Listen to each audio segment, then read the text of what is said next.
Hey guys, welcome to Massive Iron Live. Welcome to Massive Iron Live. It's Friday, December 15th. Only 10 days till Santa gets here. You better start acting right, kids. You better start acting right because there's a naughty and nice list, and Santa can see everything, and so can the big, hairy, ugly dude. How you guys doing? Welcome to Friday. We are here to talk about gains. We're here to talk about making gains. My dogs are going crazy upstairs. We're here to talk about what's killing your gains, what can build your gains, et cetera, et cetera. So I'm locked and loaded with the Monster Energy drinks, and I'm ready for a good day. How's everybody doing? We're headed towards 2024. I'm super excited. I'm getting everything set up here in the new gym. I'm super excited for a new year. Now, before we get started, a few housekeeping things. If you guys are new here, don't hesitate to post a question. I am trying this. I'm trying this on Instagram as well. So if you guys are on Instagram or watching on Instagram, let me know that you can see that because this is a new experiment. So if just a few housekeeping rules, like I said, if your questions do not go through, try shortening your questions. You can try shortening your questions or rephrasing them. Sometimes YouTube will censor a question just because of a word, or filter a question is a better way to put it, because of a word. So let me know how you guys are doing, what you guys got going on, big plans for the weekend. And before we get started, just a reminder, I have a coaching special on right now. So if you're interested in help, now between now and January 1st, I have a special that is $6.99 for a complete year of coaching. So that's a real good deal. If you're interested in that or curious about that, you can hit me up on DM, Instagram, at Ben the Barman, and slide into my DMs, and I would be glad to help you out. So, all right, let's get on to things. Let me remove this. Let me remove this banner here, and let's get rolling. What do we got here? Stein, happy Friday. Stein, happy Friday, folks. Thanks, Stein, for tuning in. I appreciate you joining in. And proud of you, Steve, for all the hard work you do. Thank you. I appreciate that. I really do. Stein's been a supporter for a long time. One thing I forgot to mention is you can check out Team Massive Iron if you are interested. We have a really good community. A lot of folks from Team Massive Iron are here every week, and I can't thank them enough. What do we got? Just a reminder, I didn't mention this. If you post a question before live starts, you get a chance to win a free shirt, hoodie, whey creatine, or Team Massive membership. So I try to do that every week just to kind of get a few questions in the queue before we start. Tim, what's going on, Tim? Happy Friday. I know you generally say to follow the progression scheme, but I'm warming up for a compound, example, squats, bench, and deads, and things feel weaker, more fragile that day. Would you use the same weight? I'm not a big fan of dropping weight. There are very few cases where I feel that you should drop weight. There's been very few workouts over the years where I went into the gym and dropped weight. If you get to that point, you probably need to just do your warm-up sets, do a deload of like 20-30% and get out of the gym. You said if I'm warming up for a compound and things feel weaker. When things feel weaker, that's one issue. That's maybe your central nervous system telling you it's not fully engaged. You could try adding in a couple, singles or doubles, not heavy, but a couple additional warm-up sets to see if that helps with the feel. If not, you should probably take that seriously and deload, drop, keep weight light, maybe just do a couple sets and get out. Do a bridge workout where you're kind of holding the ship steady before the next workout, if that makes sense. If you feel fragile, that's one of the points in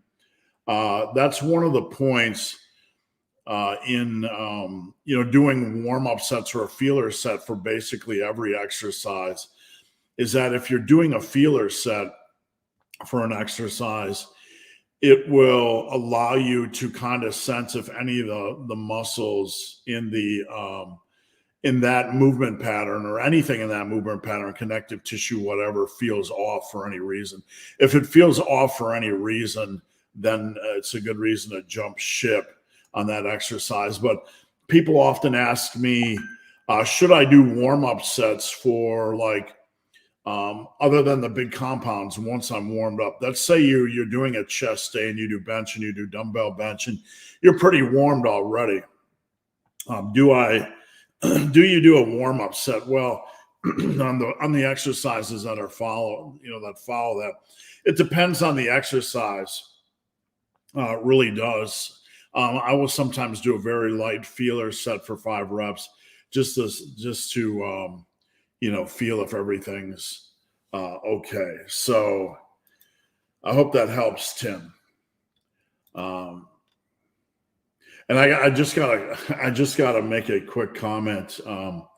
Whenever you have been doing YouTube for a long time, you invariably pick up a couple of trolls. It's just kind of the nature of YouTube. But I was watching some of the comments. There was a couple comments that I deleted, which were ridiculous.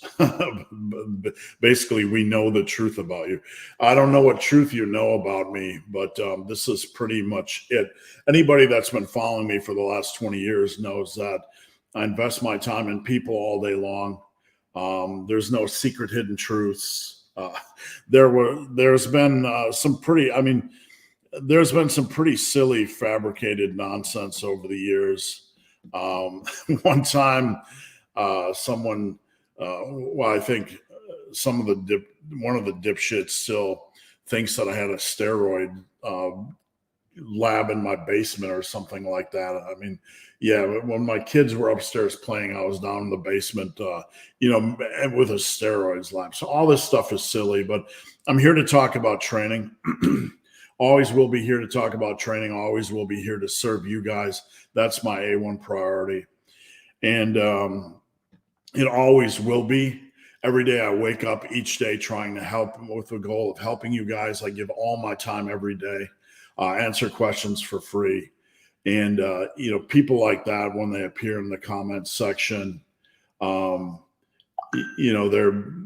going to get shoved off, so I hope you guys will, if you see that stuff, let me know so we can just kick them to the curb.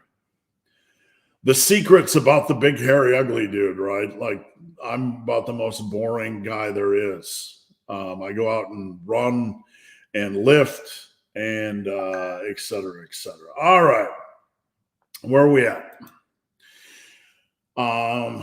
Excuse me. What effects does micronutrient composition have on recovery? Not that I will go on to manipulate these, just asking, as I saw somewhere advocating for more fats and don't worry about this stuff, Tim. That's anybody advocating that is over baking or overthinking, or it's just part of the influencer cancer where you have to dial in things a certain way because the body's so fragile. And if you get the magic combination of micronutrients and macronutrients, you will maximize recovery and maximize progress. This is nonsense. Eat a balanced diet. And focus on reasonable animal and plant-based foods. That's all you need to do. It's not that complicated. Focus on good nutrition. Focus on hitting your calories, hitting your protein, and you're good to go. Don't overthink this stuff. I try to get in a variety of protein foods each week. I try to get in a variety of plant-based foods each week. And that's really as simple as, as complicated as you need to be. This overcomplication in the industry on secret formulas, secret macros, there is some advantage to proper timing of meals when it comes to your daily intake, but that's really about it. I mean, you don't want to go into a workout flat. You don't want to go into a workout, glycogen depleted, right? So you want to make sure you eat a couple hours before a workout, and you're feeling okay, right? So you want to make sure that you're going into a workout not too stuffed, but that you have some energy, you have some glycogen in the muscle you have some glycogen stores in the muscle. And then, the whole thing about the post workout, window, there used to be a lot of paranoia about, eating immediately and that sort of thing. Just be reasonable. And when you're hungry after a workout, you want to eat, obviously. So don't overthink this stuff. So, I mean, when it comes to, nutrients, and no magic micronutrient exists that's going to help with recovery.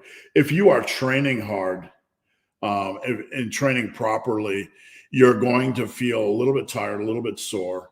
And we need to focus on the bigger picture here. And that is, well-rounded nutrition. So, just keep your eyes on the big picture.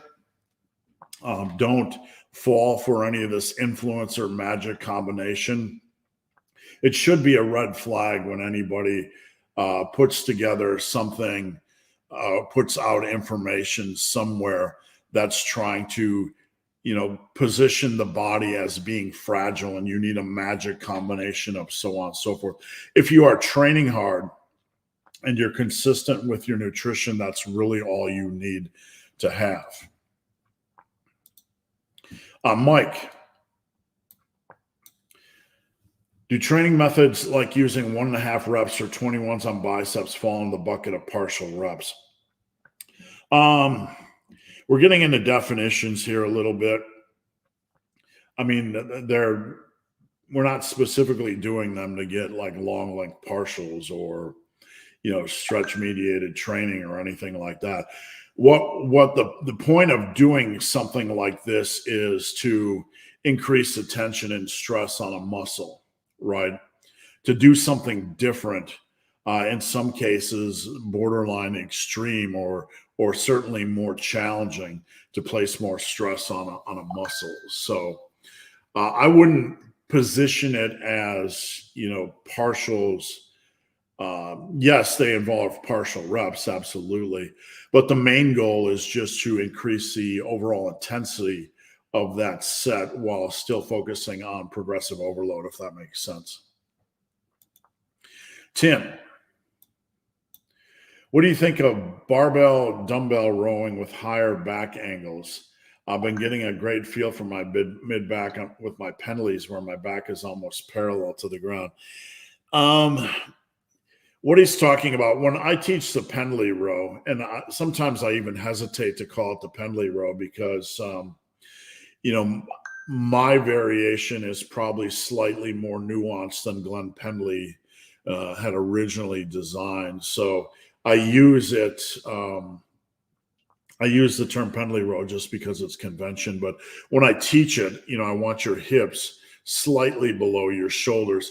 That generally puts you in a better leverage position and generally places less stress on your low back. But with that said, if it feels better for you to have the back, here's your hips and here's your shoulders, the center of your shoulder. If it feels better for you to have your back pretty much parallel with your shoulders or whatever, and still get a good back feel, that's fine.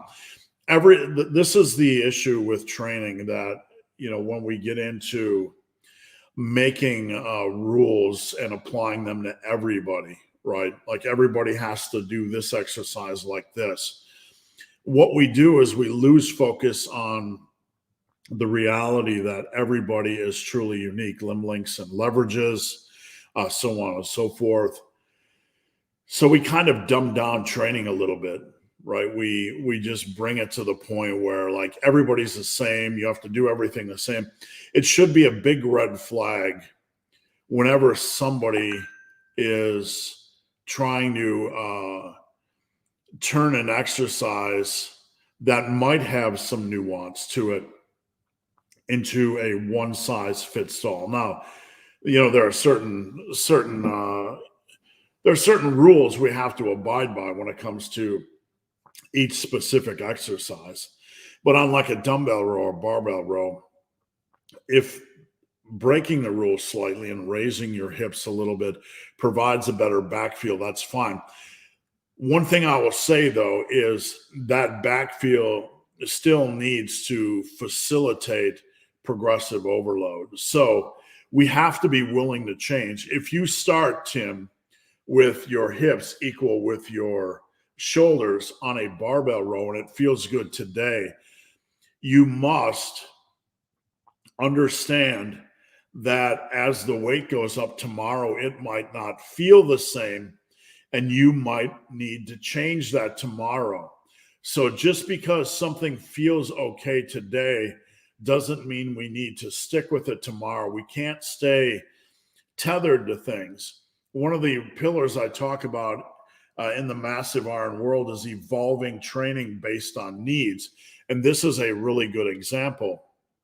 If you are doing barbell rows and you find that raising your hips slightly gives you a better back feel today, but 6 months down the road, you're using 40 more pounds on your barbell rows and it doesn't feel as good. And mentally you're thinking, well, it did, so I want to stick to this. You have to be willing to change. Does that make sense?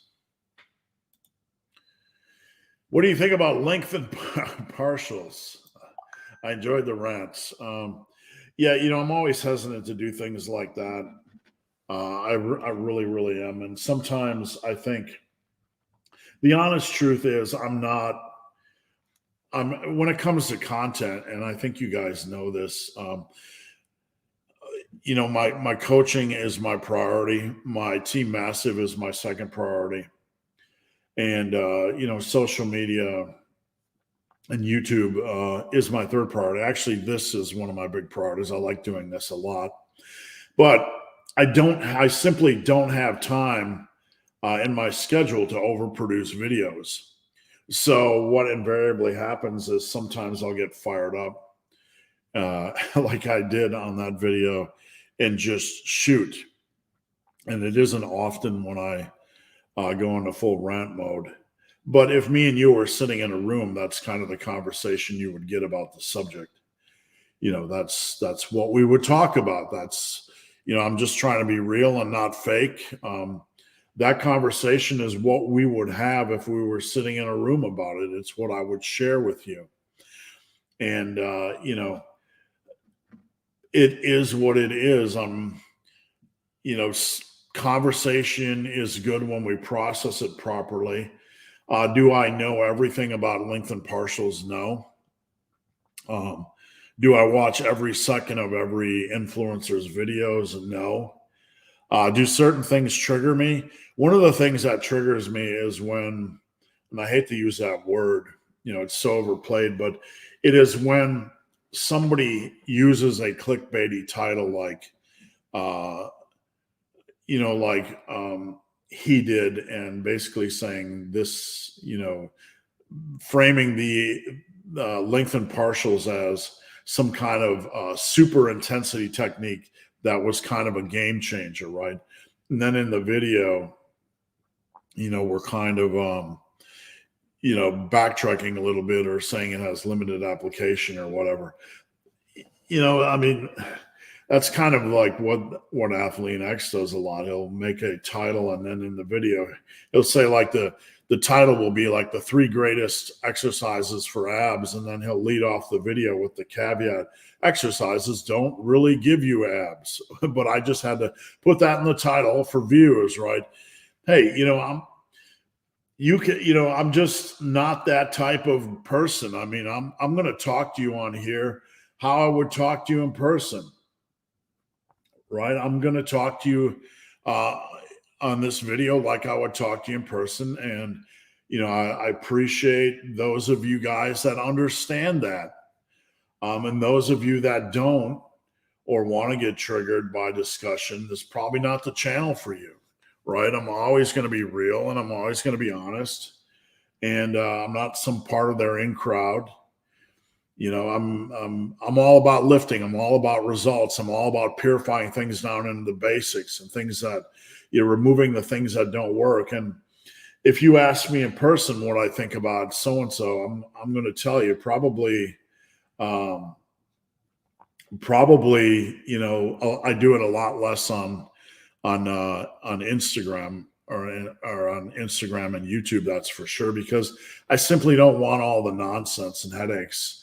I think in 2024, I woke up this morning thinking I just want to focus on massive iron content, my philosophies, my system, and maybe also do a quick podcast every day or several times a week where we do talk about other things that are going on in the industry. But I do think I want to moving forward, I want to compartmentalize my content a little bit and have an area where it's only massive iron focused stuff, workouts and principles and things like that.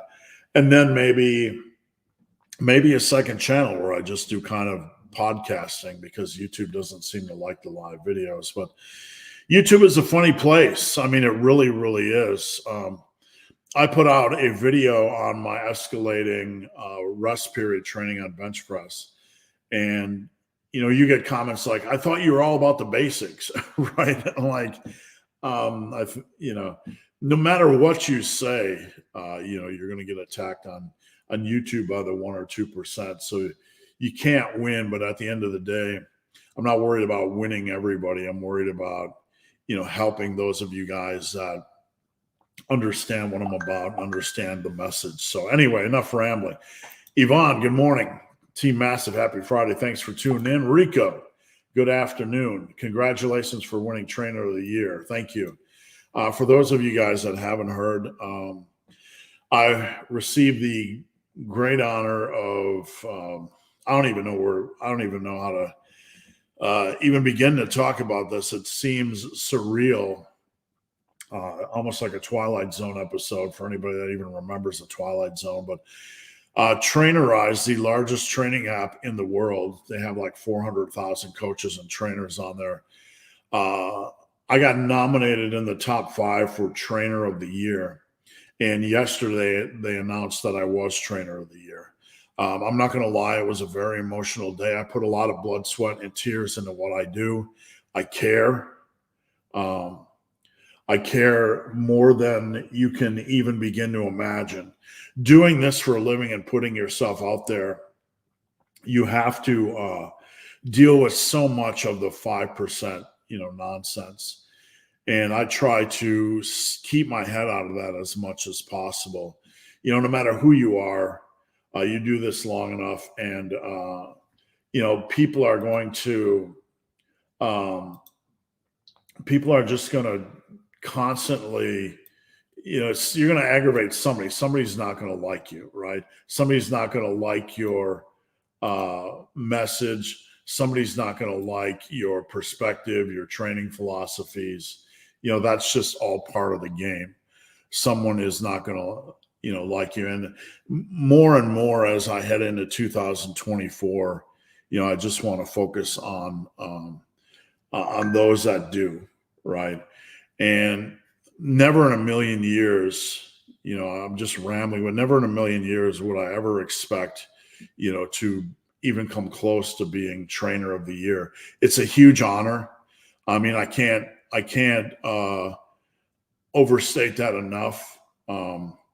It said I did over 85,000 client messages. I'm here all day long, every day. That's what I do. And it's not a burden. And I thank each and every one of you for your support. This is truly not possible without each and every one of you guys. And not to get too sappy, but it really meant a lot because I've dedicated my life to doing this stuff. Back when I had muscle and brawn, I don't own it anymore, so please don't go over there. But I did like 100,000 forum posts and answered so many questions. And I'm not trying to pat myself on the back. I've always been doing this. This is what I love to do. I love to talk about lifting. I love to lift. I just want to go lift right now. Lifting is my life, for better, for worse. It's what I'm good at. It's what I love. It's what my passion is. And to wake up and have somebody say, you are the best in our world, the biggest pool that exists. Unbelievable, just absolutely unbelievable. I will cherish this day and this moment, literally the rest of my life. I will. And all the craziness that comes with putting yourself out there, right? And I've seen everybody that has a major YouTube channel go through it, behind the scenes. Personal attacks and people calling their family members and relentless trolling and people that don't like you. Honestly, they can all go fuck off because they're not going to distract me from my message and my mission. And, that's all I'll say. Thank you all, for your support. All right, let's roll on. Enough babbling. Big Paul, what's going on in New Mexico? I can get down to 18 to 20% body fat in a month. After this, weight loss slows tremendously, even with low calories. Is it normal to be losing? Well, normal. It's not abnormal. Things are, what you need to do probably is tighten the ship a little bit. And sometimes it's a question of how tight do I want to tighten the ship? There are pieces you can move around the chessboard, so to speak. You can raise your protein to about 40%. This is going to require a greater focus on lean protein, as much of a focus on lean protein as you can. And the energy to digest protein is slightly greater, right? The thermic effect of food. So you want to try to maximize that in little ways. You want to try to bring your protein up to 40%. You want to try to drop your fats down to about 20%. And what this does is it brings, it forces you to fill in the gaps with your carbs with a lot of fiber heavy foods or plant-based foods like strawberries, oranges, broccoli, whatever you like. It doesn't matter. Even onions, mushrooms, whatever the case may be. But that has a higher thermic effect. It takes more to digest that stuff than it does like simple sugars. So like if you eat a protein bar or you eat the equivalent calories in broccoli, it's just going to take more effort for the body to digest and process the real foods. So the first thing you want to do when things get stubborn is you want to raise your protein intake to about 40%, and you want to fill in the gaps with the rest of the stuff with just a lot of plant-based foods. And when I say plant-based foods, don't get caught up on broccoli and cauliflower. Get out of that world. Get out of that world. Plant-based stuff is whatever you like, man. I like jalapenos. I like mushrooms. I like onions, right? I like strawberries.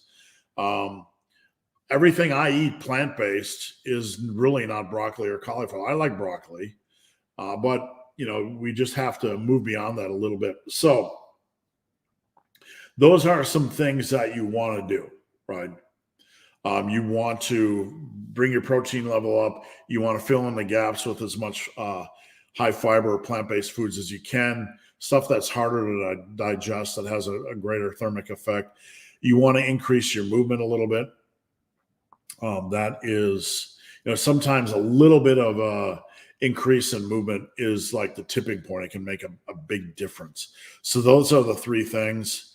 You might also want to, look at maybe having a day every third day where you drop the calories a little bit more. We don't necessarily want to do that every day, but when things get stubborn, we kind of have to get creative. If I'm on a cutting diet and I can maybe do one out every 3 days where I drop things 300 or 400 calories, I'm probably going to be a little bit better than when if I'm already in a cutting diet than trying to do that every day. Jonathan, good morning, Steve. Thanks for tuning in. I'm done with my cut and fell ill. I don't think I'll be lifting for at least a week. Is maintenance okay? Yeah. I don't know about you, but when I'm sick, I'm a boo-boo baby, right? I like to eat a little bit more. So when I'm sick, the main priority is taking care of myself.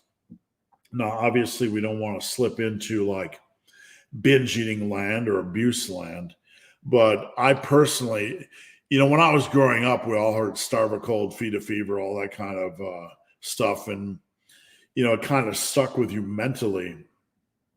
But I know when I'm sick, generally, unless I, have a stomach related issue, I want to eat more. I like to have comfort food. So if you're like me and want to go to maintenance, that's fine.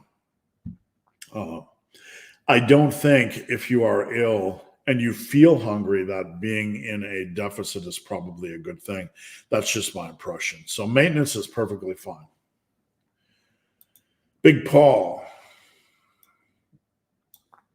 When going from 18 to 20% down to 12 to 15%, oh, we already did this, sorry. You said that you're at about 1,500 calories a day. Paul, it might be good to, that's pretty low. And things are slowing. I'd want to know more. I mean, Paul's on Team Massive, but I don't know where your steps are at. I don't know what your food intake is at. So I would like to know a little bit more. And Paul, you can hit me up. I mean, I'm a little bit concerned at 1,500 calories a day. One of the first things I'm going to look for, Paul, and I'm not saying this is necessarily what you're doing, but I'm going to be like when somebody tells me they're eating a certain number of calories a day and they're struggling with weight loss, one of the first things I want to do is look at how many days are you going above that. And I'm not saying you are, Paul, but I'm saying just make sure you check yourself. Like there are people that'll do 1,500, 1,500, 2,200, 1,500, 1,500, 2,300. 1,500, 2,000. So they're at a level, but they're constantly going over, which is raising their weekly intake. Does that make sense? So make sure you look at that first. Again, I'm not saying you are going over, but I'm saying those are things that I would look at, if you were just Joe off the street. How do you help clients who struggle with body dysmorphia, and what would you recommend to those that battle it? Well, first off, as a coach, I remind myself I'm not a psychologist, right? I'm not here to psychoanalyze people. I'm not an eating disorder counselor. One of the problems with what we do, one of the problems you see with YouTube as general is anybody that gets a following all of a sudden, becomes a god and tries to counsel everybody on everything. I'm not going to counsel you on relationships. You want my opinion on relationships, I'll give it to you, just man to man, but take it for what it's worth. I'm not I'm not a relationship counselor, right? You want my opinion on something, I'm going to give it to you. But I'm not going to get into the realm where I'm going to play psychologist or, counselor. That said, people are people. And when coaching, I'm building a relationship with people, right? People matter to me. So when somebody, look, I get clients all the time that think they look a certain way. I'm just honest with them. You look like this, man. You look great. I'm not blowing smoke up your ass. You look great, right? I don't say that to people that don't look great. On the other hand, I don't say you look like, you look rough. We all have flaws and we all have strong points. But I do tell them, the truth. You look amazing. You have the body. I have some clients that don't think they look good and they have the body all of us would want. I tell them that. What they do with it is up to them. But I think it helps to have somebody in your corner that you trust, and that when they say you look great or your delts are a little bit small, let's work on delts, that they believe you because they know you are not just, blowing smoke up their ass. So that's what I do. One of the areas I do struggle with, though, in coaching is there are a lot of skinnier, leaning guys. I'm trying to say this the right way, that have a hard time gaining weight, right? They can have the body dysmorphia where they feel fat. And that's almost as big of that's almost one of the biggest issues that coaches will deal with, muscle building coaches, right? It's just a common issue. So my biggest thing with them is just to try to get them to trust the process. It can be very challenging to get somebody that's on the skinnier, leaner side to understand that it is necessary if they weigh 142 and want to build muscle that they, get up to, they gain 20, 25 pounds. When you're lean and 142 pounds, the prospect of going to 170, it seems like a huge increase. But, for those of us over 30, when we think about being like 5'10 and 170 or 5'8 and 165, that's like super small to us, right? So I deal with that type of body dysmorphia as well. Again, I'm not a counselor. I just try to be real with them. There are some people that are really, they need additional feedback from a professional. But at the end of the day, I'm just going to be honest with them. I'm not going to lie to them. I'm not there to convince them they look great. That's something they have to process. It's just like a relationship. You don't convince your partner that they love you, right? You don't. You give them information. You treat them well. You try to build trust, and then you hope that they can see what you see, or you hope that they trust you enough to believe you, so it helps them change their viewpoint or their perspective on themselves, if that makes sense. All right, let me get a drink here.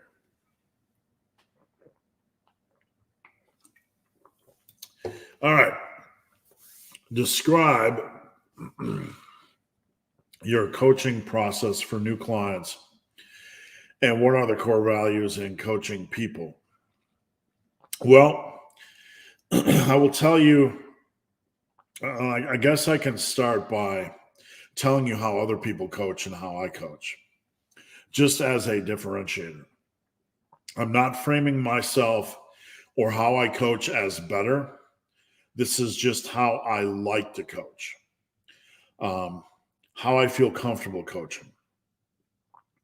It is common in the coaching world that you hire a coach and you get a plan of attack nutrition wise, a workout, and you track your workouts, track your weight, track your nutrition, and then you check in once a week. And then the coach checks in on email once a week and he says, oh, they didn't weigh in. They only track calories 20% of the time. And then you have like 4 workouts to go through and no notes. Like some clients will just, might have no notes. Some might have a lot of notes. So that's typically how coaching works for most people. Coaches do once a week check-ins. And personally, I do not like that. I'm not being critical of that coaching style, but I find it tedious. I find it impersonal. And personally, in my small pea brain, I can't stay connected with a client's flow if I check in once a week. Like, I'm looking at data. I'm not interacting with a person. When I coach, I want to coach a person, not data, right? I'm not having somebody pay me to look at their data. That's a data analyzer to me. When I coach, I don't just want to look at your workout numbers. I want to deal with a person, and everybody's different. I'm not going to force them to have a relationship or force them to, whatever. When I say a relationship, I mean a level of trust where they know I'm going to be watching over their shoulder every day. I like to tune in every day on coaching and see who worked out. Are they sending in their weight? Are they tracking their calories? Are they sending in form videos? Now, I check in Monday through Friday. I have a spreadsheet. It's always up on my computer. It's up right now. On my spreadsheet, I track each day. I'll go in on each client and I'll track how many messages they sent me because Trainer Eyes app tells me. So, might be 5, might be 2, might be 1, might be 0, might be some clients 20 a day. I track that, not to track that specific client, but just to kind of track my overall workload. So I know when I'm, how many clients I can take on, what's too much. So I check in on everybody on the spreadsheet each day. Do I have a method of how I do that? No, each day it's different. I look at my client base and I look at them, but everybody gets checked in on daily. They can send one form video a day, 7 days a week. They can send unlimited questions. It's not back and forth like texting, but whatever you type, your form videos, your workout, your questions, whatever, within 24 hours, I'm going to check in and respond. And I'm going to almost always have questions for you. So some of my long-term clients might wonder, why does he always ask questions every day? Well, because if I didn't, it doesn't give me a bigger picture. So I tend to ask questions. How's this exercise feel? How are you liking the program? Is leg day a burden? Like Mike, client of mine, Mike, this morning, I asked him, is leg day a burden? It might seem like to Mike that this is just a harmless, general banter question, right? But what I really want to do is overturn stones. Coaching people, you don't always get all the information.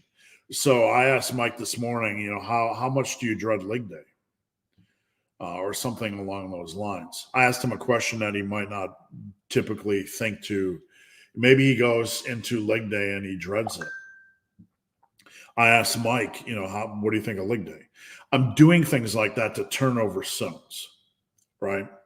To get information that I wouldn't normally get, because it helps me understand what's going on in the gym.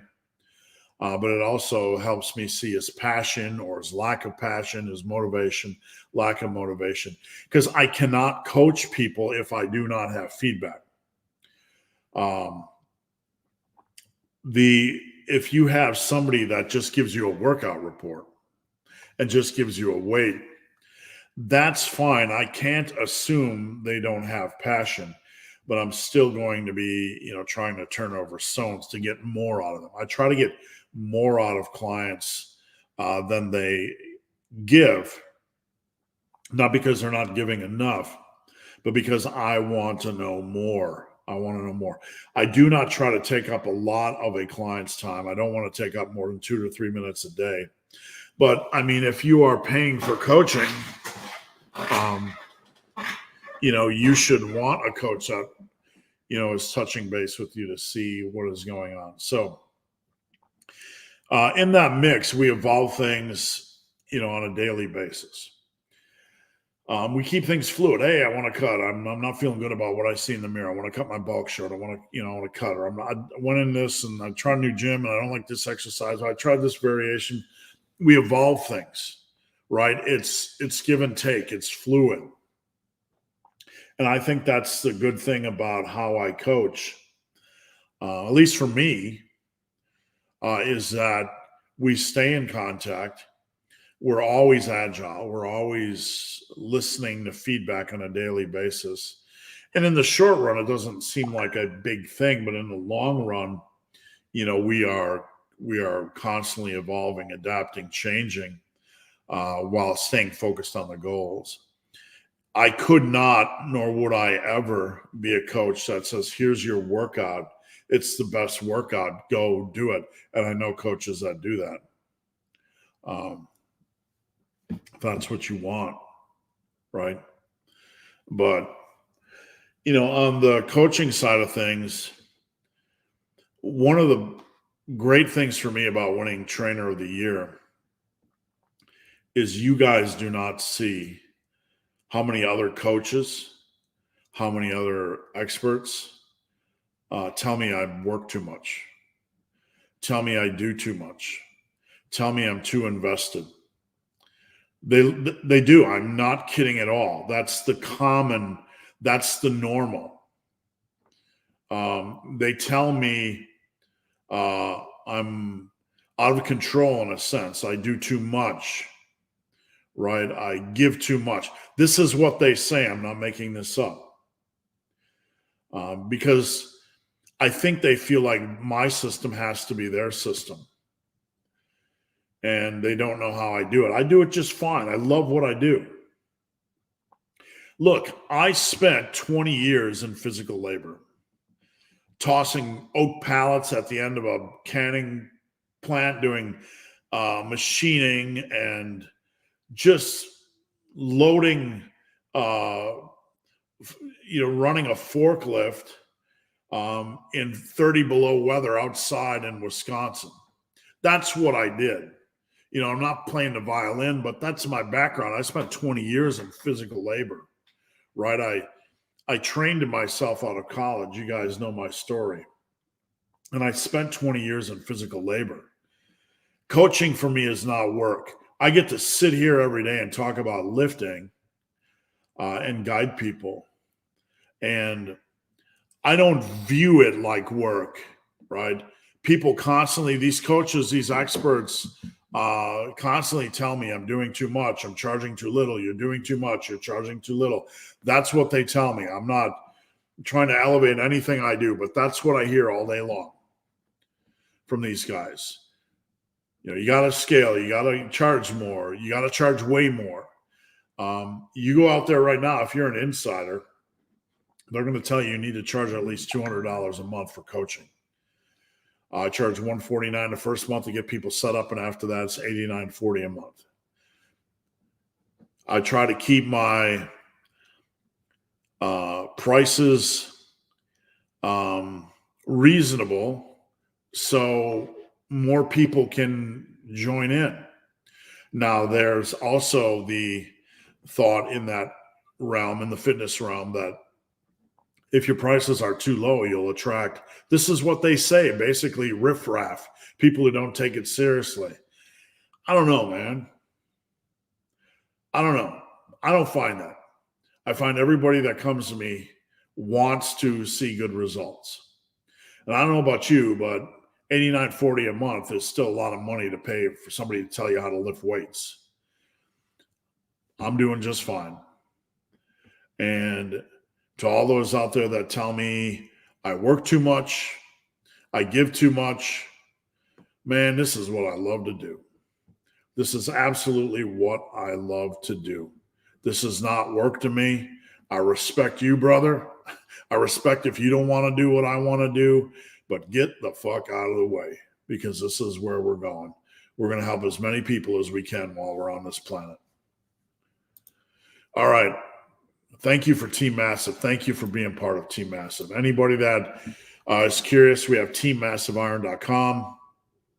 Would love to have you a part of teammassiveiron.com. Big Tim, thoughts on 3D muscle journey? Eric Helms. I was just interacting with somebody this morning about Eric on what were we talking about? Thermic effect of food, or basically we were talking about how you can have somebody that can cut at 2,200, but they might need to bulk at 4,500. Like the more that they eat, the more that they burn, right? And basically, Eric had mentioned that bulking and cutting isn't just a math formula, right? And this is very much true. It's not just a math formula. Bulking and cutting is not just, here's where you can tell if you have a fake influencer, someone that doesn't coach real people. If they think bulking and cutting is simply adjusting math formulas, right? Look, I'm not saying it's not calories in, calories out. It absolutely is in a relative sense. But if you think you can math formula somebody on a cut or a bulk, you got another thing coming. You are not working with people in the real world, right? Just like Paul earlier, he's down to 1,500 calories. His metabolism's slowing. We have to make micro changes: higher protein, more fiber foods, a little bit more movement. It's not a math formula. I have at least 2 or 3 guys that can cut around 2,100, 2,200 calories, and I can name their names right now. Derek from Canada is one.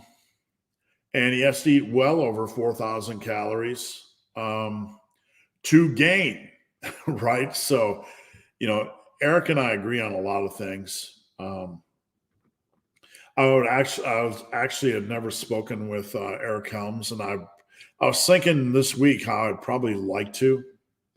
I don't know if he knows who I am or particularly cares who I am, but I think we have a lot of interesting things, commonalities that I would like to discuss. Things like that. Things like, like I loved his power building comment.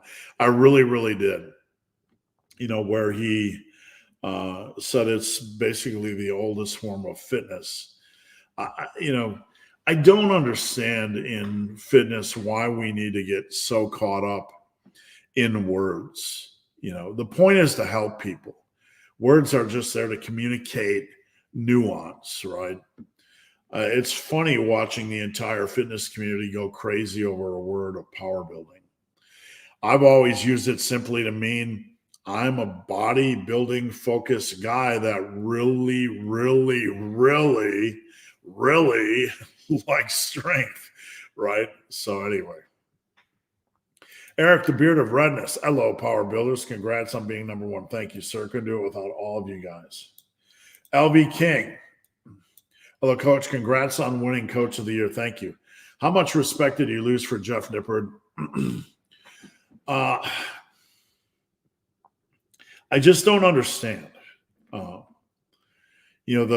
title of the video.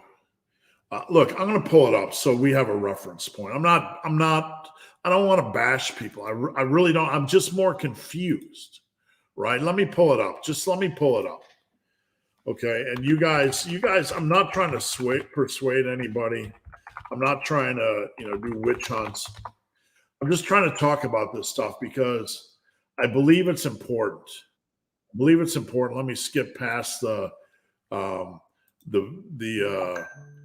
let me skip past the ads, and I'll just show you guys this stuff. I believe it's important to talk about this stuff because I do not like people that waste your time. I don't like time being wasted, and I got to wait for all the ads to skip, blah, blah, blah. Let's get that fat ad money. So let's do present, share screen. Okay. Now I'm going to remove this for a second. The title is the world's smartest intensity technique. Now, bash me if you want for talking about this. And in the video, somebody said, hey, he says it's not always the world's smartest intensity technique or whatever. I'm paraphrasing. Or he goes on to say it's not always applicable, or there's certain usages. That's fair. But the title, the world's smartest intensity technique, we cannot, folks, overlook the importance of the impact of word use on mass population. I know as a content producer that people are busy and they tend to gloss over things. So our titles matter, and what we say matters. And when we say lengthened partials are the world's smartest intensity technique. Just let that resonate. I don't care what the video says. Lengthened partials are the world's smartest intensity technique. Okay? I didn't say that. Don't jump on me. That's the title of the video. You can say caveat. He did a caveat. That's fine. But it is still disingenuous and misleading and confusing. And I will always be honest with you guys about that stuff because we can do better in the industry. We can be better. We can push each other to do better. He can push me to do better. I'm not afraid of trying to be better. In fact, half the time you wake up and you don't even feel like you deserve to be teaching, right? I'm like, what can I learn more? What can I do better? So I'm always every second of every day trying to refine, improve my delivery, my information. I'm not against it. But look, Jeff aside, Jeff Nippard, we can do better than this as an industry. We can do better. We do not need to even be mildly off center. We can be okay talking about these things. And yes, sometimes I do get upset. Look, guys, I'm going to be honest. When one influencer talks about something, everybody else has to answer questions. That's how it goes. When Alex, aka Alpha Destiny, talks about neck training, I have to answer endless neck training questions. That's not a dig on Alex. I'm just saying that's how this goes. When somebody says you must do this exercise to grow your biceps, this is the best waiter curls, right? We get waiter curl questions. So I hope you guys will understand when it's like a big pond and when somebody puts a ripple in, it goes out, and then every other influencer, and I hate this, every other YouTube celery, every other dipshit like me answering questions has to deal with them endlessly. I get about 100 questions a week, and I'm a small fry. I don't have a big channel. I don't get a lot of views. And I don't pretend to be a mega YouTuber, right? But I get 100 questions a week between Instagram, email, even like Team Massive, stuff on Team Massive, even stuff on here. I can't even begin to answer all the questions on YouTube. I don't have the time. I simply don't. I wish I did. That's why I have Team Massive. It just but look, that's how it goes in this pond. Somebody asks a question, and I can't imagine how many questions a big channel gets per week. I really can't. Like Sean Nalawani, I couldn't even imagine his DM box. Eric, what is more important, frequency, lengthened partials, protein muscle synthesis, or massive iron pillars? Most important thing is passion, consistency, having a program you love, executing it, being willing to evolve your program, having some form of progressive overload, trying to focus on making sets hard, and for the love of all things holy, take your nutrition seriously. It's not complicated. You don't have to weigh food. You have to kind of know about where your calories are. You have to facilitate a smart bulk. It's not complicated. It's not. And we don't need to overbake frequency. We don't need magic training principles. If you want to use something, go right ahead. There's no downside in using lengthened partials. Even if the science says it's best for newbie doobies, right? If you use a lengthened partial and you get a lot stronger on it over 5 years, you're going to grow. That's the way it works because length and partials don't matter. Hard training, progression, and consistency and nutrition matters. These things will never go away. 20 years after I'm dead, they'll still be here. And you can go put flowers or protein powder on my grave and say, he was right. Big JJ. Whenever I go for max safe reps on all sets for bench, I can barely get the same reps the next week. I'd like to know what's going on there because that is not normal, my friend. That's not normal. So either you're being inconsistent with this approach and not allowing your body to acclimate, and sometimes you have to allow your body to acclimate, or your nutrition's not squared away, or something's broken. This is not sustainable, meaning it's abnormal, not usual, something's broken. If you push bench for 3 sets, max safe reps, and the following week you go down, okay? That implies that maybe you take a break from it, come back to it, and then it goes down. I would need to know more information because if you do this week in and week out, there's not going to be any issues unless something else is broken. Big Jonathan. I found a leg curl extension attachment that is loadable up to 110 pounds. Is that too little? Well, the honest truth is it's hard to say. Every machine is different. Every leg press is different. Every leg extension is different. Every leg curl is different. Every lat pull down is different. That's not a cop-out. Pounds mean nothing when it comes to machines. I've had, over the years, 4 different leg extension machines at home. And some I could put 180 pounds on and flip it around easy. Some a lot less.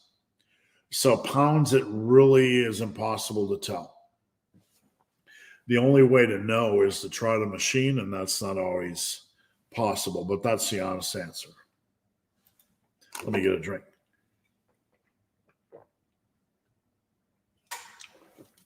All right, guys, we are an hour in. I'm going to keep rolling as long as you guys have questions. So keep the questions coming. Keep the questions coming. And I'll roll on as long as you guys have questions. Congrats, Mr. Train of the Year. It was well deserved. Thank you, sir. I appreciate it. It's just weird reading to that. I kind of want to, I don't know, kind of want to hide from it because it doesn't seem real. Like someone's going to wake up and say, just kidding. Just kidding. You're not really. You say after reaching intermediate levels, progress slows down a lot. Do you see questions on Instagram? No. I'm not sure why questions on Instagram. Give me 1 second to see what's going on. I don't see questions on Instagram. So let me just check in a minute and see. I'm just trying to figure out where it's at. I don't even know how to find out where.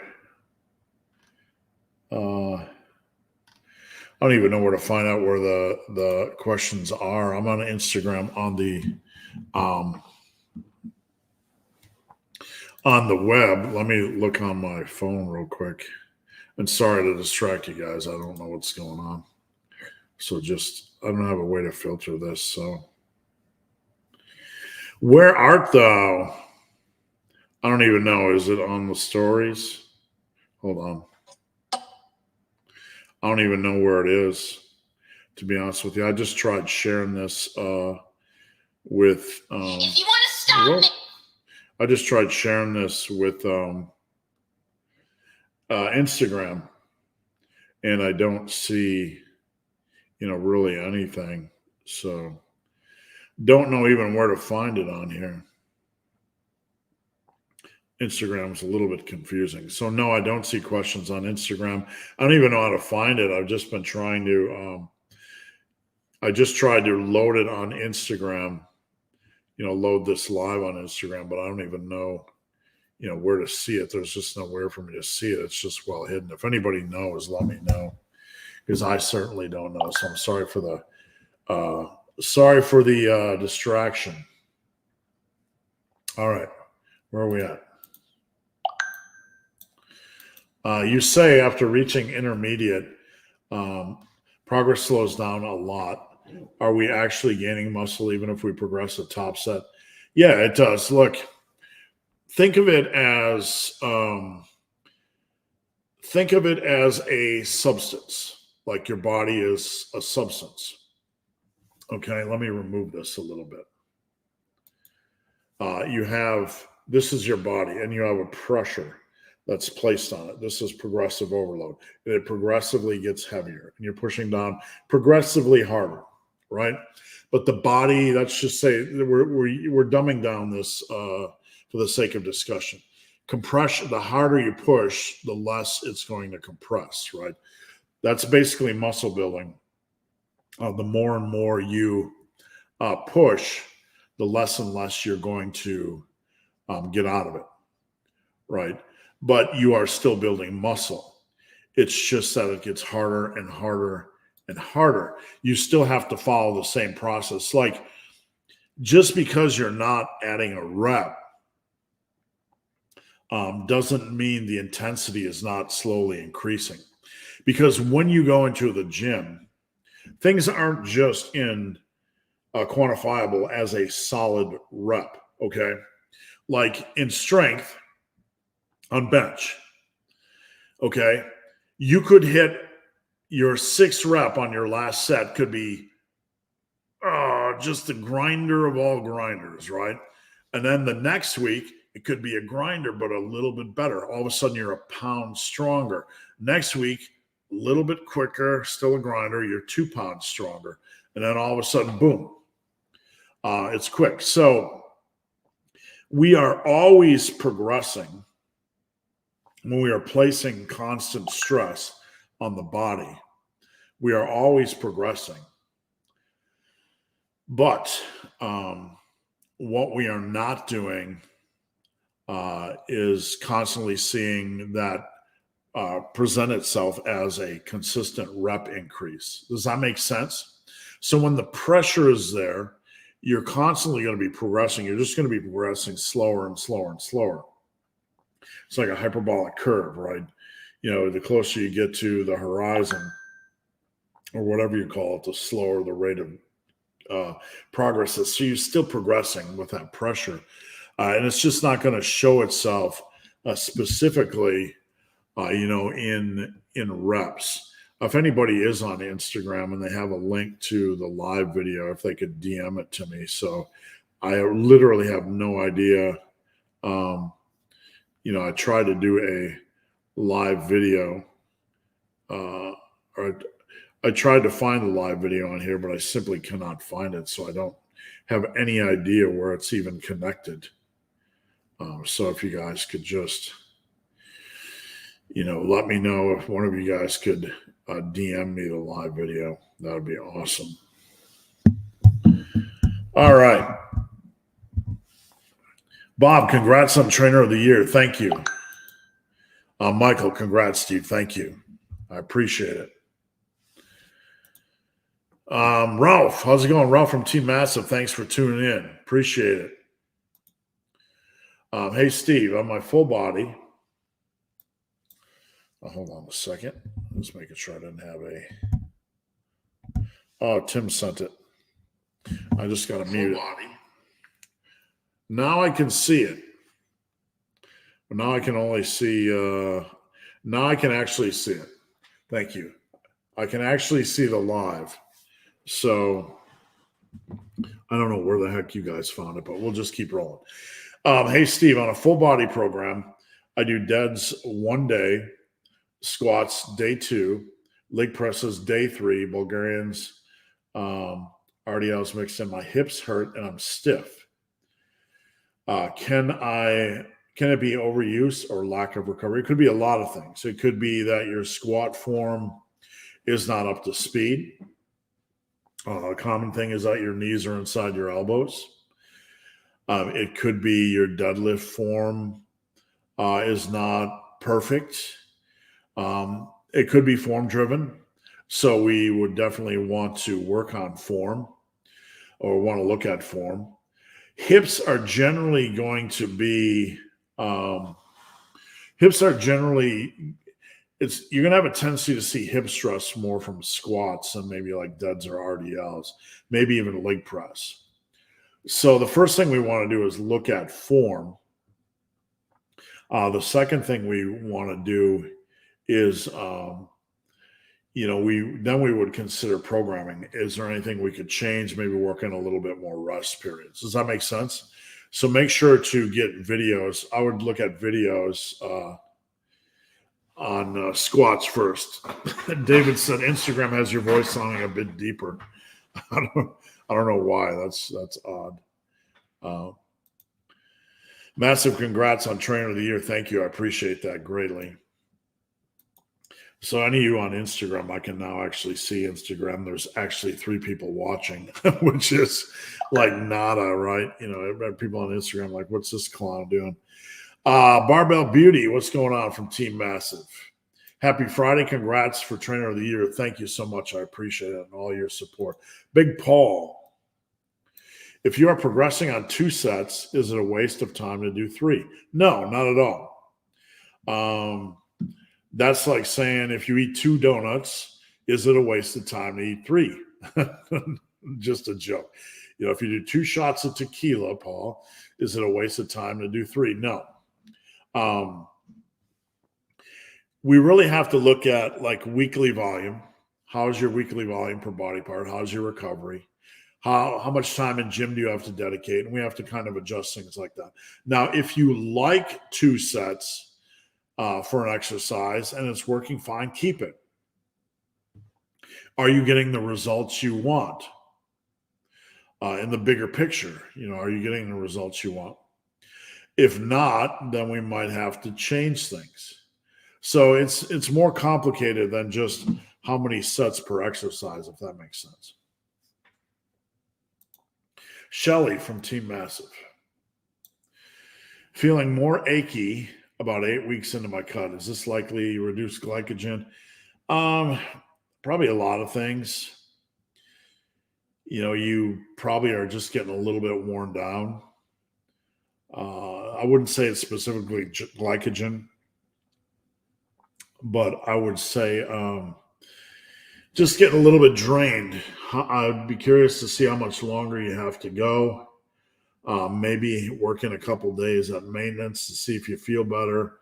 Maybe take a couple deload days, but it just all depends on how things are feeling, how bad it is, but it's hard to say why. Barbell Bryce, massive congrats on being Coach of the Year. Thank you. Not like anyone was surprised. I'm surprised, but I appreciate it sincerely. Why does it seem like the shoulder muscles take a while longer to heal and recover? It's different for everybody, really. I don't find that personally. I kind of find the opposite. I could do bench one day and then 2 days later I could do chest one day and 2 days later I could do shoulders. So I don't find that specifically personally, but everybody is different. So hard to say why, but we do have to adjust programming based on that. All right, so those are all the questions before 11. Let me give out a winner here. We're going to give out a prize winner. I'm going to look for a name that doesn't always on. Well, we had one. I'm going to give out Michael Spencer. Mike, you can hit me up on Instagram at BenTheBarman, slide in my DM or email me, benthebarman@gmail.com, benthebarman@gmail.com, and I'll give you some t-shirt, hoodie, whatever. I'd be glad to hook you up. So thanks for tuning in. All right, where were we? Let's see. Vince. How's it going, Vince? Love going to the gym and thinking about running a push-pull legs for the first time. Any benefits? It's all right. I find a push-pull legs to be. James is on. James Fuller is on Instagram right now saying he can't see questions on here for some reason. I can now. I just couldn't see the link. I use StreamYard, and I thought StreamYard would be porting the questions from Instagram over here. I can see you, James. I got it up now. So I was StreamYard. I thought StreamYard would be porting the questions over here because that's what it did on Facebook, but it wasn't. So we'll know that in the future. James said you are goated. Thank you, James. All right. So back to Vince's question. There's no downsides to running it. You just got to know that the demands of every program is different. On your push days, you're going to be doing chest and shoulders all in one, chest, shoulders, and maybe triceps all in one push. And then your pull day is going to be like a normal bro day pull day, and your leg day is going to be like a normal bro day leg day. So it can get a little bit like that. The push-pull legs, the push just gets a little bit cramped. One of the things you could do is do the PPAL, the push-pull arms legs, where you can do like chest, shoulders on your push day, then pull day, then move some of your arm work in there, and then legs to kind of make some room on the push day. But yeah, you can run it. Is it my favorite choice? Not generally. I just don't like a cramped push day. On paper, it sounds so poetic. Push, pull legs, push, pull legs, push, pull legs, push, pull legs. It flows really, really nicely, right? But in reality, at the gym, the push day is crammed a little bit with chest, shoulders, and triceps. Barbell Bryce. Currently alternating between the 10-minute block off the floor on deadlifts and from blocks weekly. Is this protocol fine? Yeah, a lot of my clients do this. This is what I generally give to a lot of my clients. I'm not pulling off the floor, but they do the 10-minute deadlift protocol one week and then another protocol the next. It's absolutely fine. Absolutely. Parsa, good morning. Thanks for tuning in. I appreciate it. JLA, underrated channel. Thank you. I can't thank you enough. What is your favorite method style of training? I love to laser focus on a body part. And I love to go hard and heavy, man. I just love that feeling. I love the big lifts.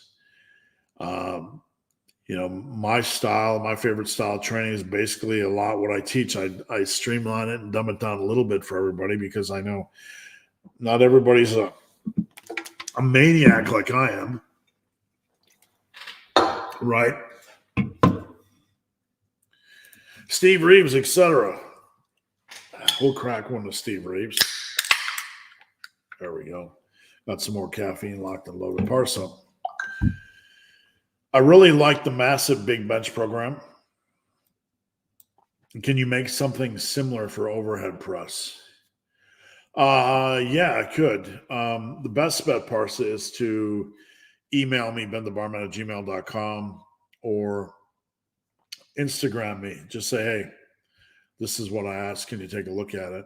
Because I can get lost sometimes with how many requests I get for things. So if I get them in my DM box or whatever, I can, easily reference them and put them on my to-do list. KO, what's going on, buddy? I haven't seen you in a while. Best exercises or stretches for flexibility. I'm not gonna lie, man. I'm not a flexibility coach. I used to just do the hurdler stretch. I don't know if that's still a thing in this day and age. And I used to just do the bent over stretching thing. So yeah, that's all. That's a limit of my knowledge. Is it possible to train legs 1 day a week in a program if there's enough volume? Yeah, I do that. I've done that for 38 years. A lot of my programs have 1 day a week leg training. You can even do that in the context of a, even like I have something called the lube split where I have 2 upper days and a leg day and a back day. Absolutely. You can definitely do it. I'm actually going to make a program the opposite called Massive Squatch. That's on my to-do list. I don't know. The name just came to me. After a while, you're just running out of names, right? Massive Squatch. Massive Squatch is coming. It is, but what it is kind of the opposite, where you do like a body part split, where you're doing a leg work on each day.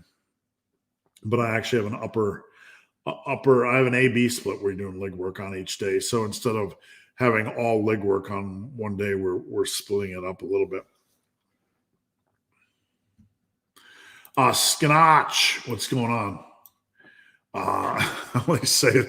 The reason why I say that, I hope you guys can appreciate a little bit of humor. When I was a kid back in the ripe olden days,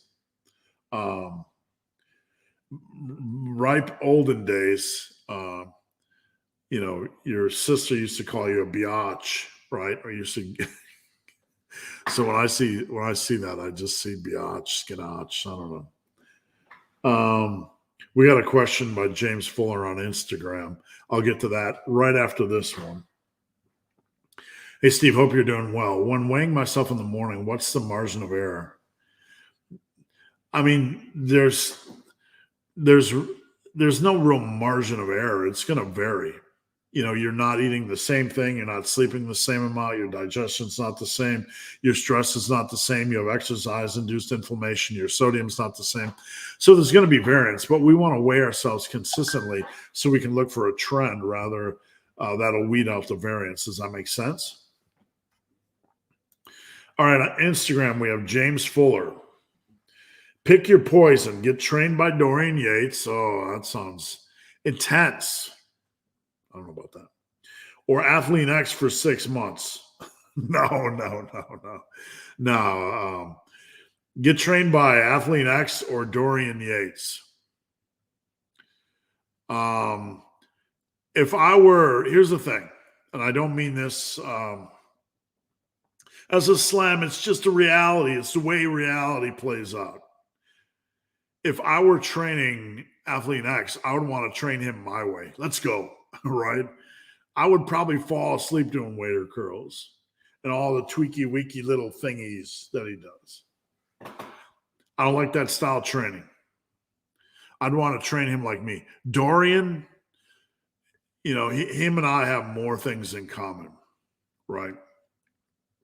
Mentally. So I'd be all about that.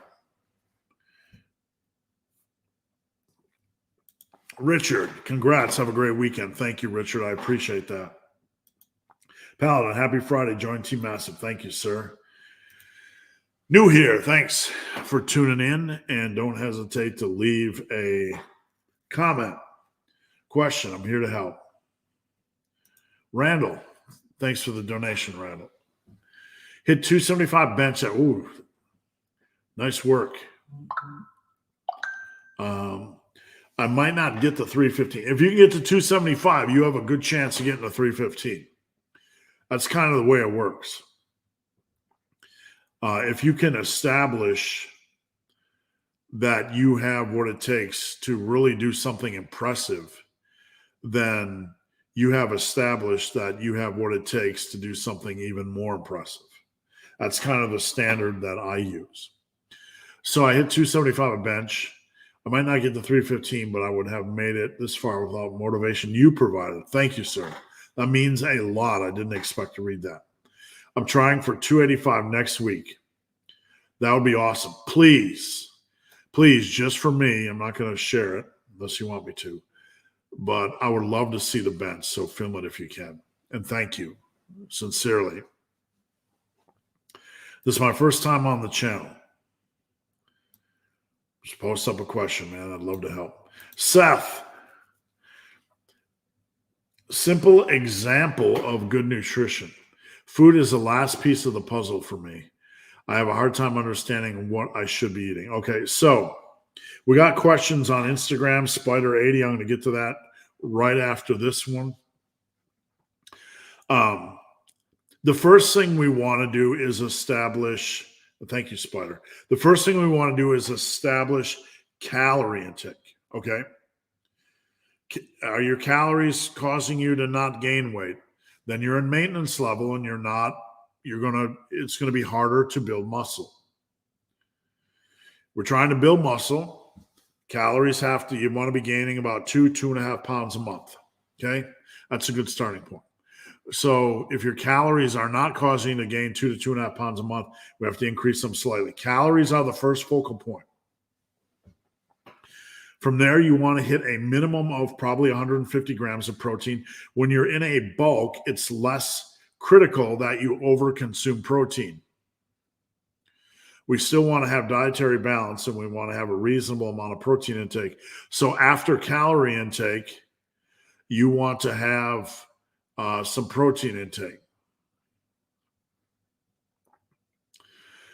From there, we don't have to overcomplicate things. People ask me what type of protein, what type of plant-based foods to eat. Can you do a meal plan?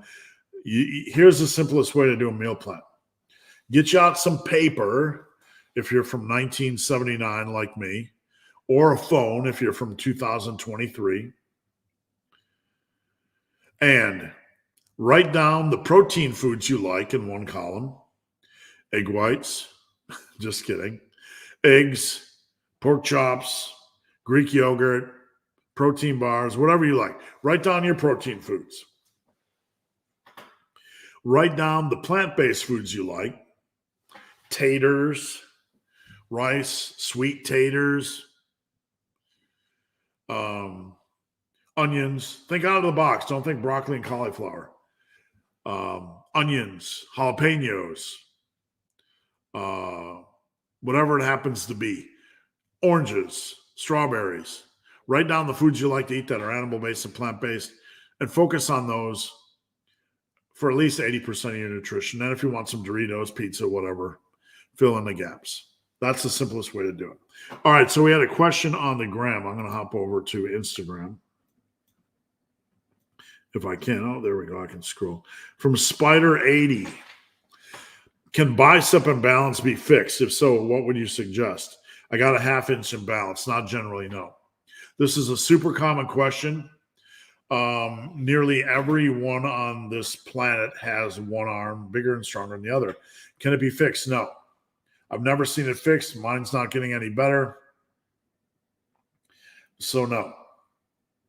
Can't be fixed. What happens is when we are smaller and weaker, the difference seems bigger. But when you have a 12-inch arm and a 12.5-inch arm, the difference seems a lot. But as you get up to 17-inch arm and a 17.5-inch arm, it balances out. Like a couple rep difference seems like a big thing when you are weaker, but when you're really strong, it's trivial. I've never seen anything you can do about it. It's 100% common, so I wouldn't worry about it. Let's see. Best way to progress on dumbbell bench since the jumps are bigger.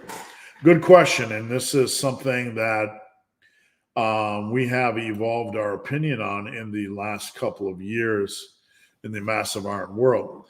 We used to, let's say you're using 50s on dumbbell bench. We used to just get to our progression indicator and then move all 3 sets to 55. Now that can be difficult. So what you can do is if you hit your progression indicator, just move the first set up. So if you're doing 50, 50, and 50, 50s, 50s, 50s on dumbbell bench, and you decide you hit your progression indicator even on the last set, Instead of going to 55s, 55s, 55s, you could go to 55, 50, 50. And when that top set of 55s hits like 10 to 12 or whatever your progression indicator is, you can move the second set up to 55s. Does that make sense? Oh, Spider 80, thanks. That was really helpful. That was from Instagram. Eric, never know when you're going to get a random belch on Massive Iron Live. Right? It's like sitting here next to me in a bar. I'm just gonna, let loose. Just jokes. You mentioned after a big compound doing warm up or feeder sets. How would you warm up for like squats, leg press, hacks? Okay, so let's say theoretically I'm doing all of those in a workout, one workout, squats, leg press, hacks. We're going to do our squat warm-ups, normal. Leg press is a big ass lift. You're using a lot of weight. So I'm going to ramp up on leg press, pretty regimented. Me personally, that's what I'll do. By the time I'm done with squats and leg press, it's going to be a long workout already. And hacks, whenever hacks, I'm gonna basically do the same thing as well. You got to put in a couple warm-up sets on hacks if the weight's relatively heavy. That's a big, brutal workout. I'm generally not going to just put in one warm-up sets for legs press or hacks unless the weight is relatively light. So it depends on the individual. But if I'm moving 3 or 4 plates on hack squats, I'm probably going to be doing 2 or 3 warm-up sets. So it really depends on the individual and the weight. But I always err on the side of a little bit more warm-ups rather than less. Should I put salt in my water during workouts? Well, during a workout, it's probably not going to be super beneficial. I would probably have a little, for those of you guys that are wondering what we are talking about, sodium is basically the energy electrolyte. I'm not diminishing the importance of other electrolytes, but what I have found when I was trail running, ultra running, is that sodium more than anything would impact my energy. So if I get low on salt, having salt, I'd feel better in like 20 to 30 minutes. So you don't want to under consume sodium as an athlete. You probably want to have a little bit of sodium 30 minutes before your workout. It's not going to really do you a lot of good during your workout to have sodium because by the time it digests, your workout's going to be done. Does that make sense? You can if you want. There's no downside. I'm just saying not necessary, likely. Okay. Ahmad. I've been training for 3 years consistently, but for some reason my pulling movement progress is a lot faster compared to my pressing movement. No, not at all. Not at all. Don't worry about that. You're going to have some areas that are stronger. I'm a lot stronger I'm very strong on my rows. I'm weak on my pull-ups. Sorry, FedEx is here and the dogs are going crazy.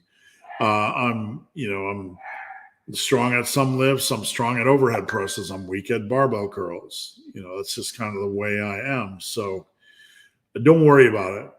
Don't worry about the things you can't control. Worry about the things you can control, and that's attacking progression. C. Raphael. Any tips for training with a torn meniscus? Using lighter weights in squats and feeling it more on the quads.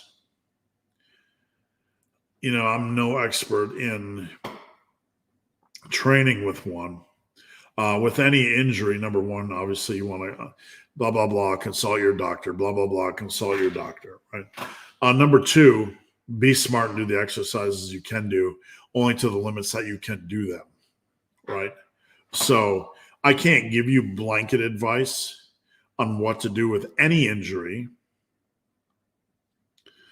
But what I can tell you is that you have to be in the gym willing to, evolve things based on how things are feeling. Does that make sense? So go super light, test things out, progress slowly, see what you can do. Ben, one of my top clients. Good afternoon from the gym. Congrats on Trainer of the Year. Thank you, Ben. I appreciate all the folks like you. I really do, more than I can ever state. I'm doing rack pulls and shrugs right now. One of my favorite combos. What's your opinion on starting strength? As a program, and please don't read this as a condemnation of Mark Ripito. It's commentary on a program. On a program, I don't like it. I think it's too minimal. I think we can be more fleshed out. I think beginners starting strength needs a more well-rounded program with some inclusion of dumbbell work, maybe some machines, building a base. Hypertrophy is the base for strength, and we need a little bit more well-rounded of a program. Big Paul,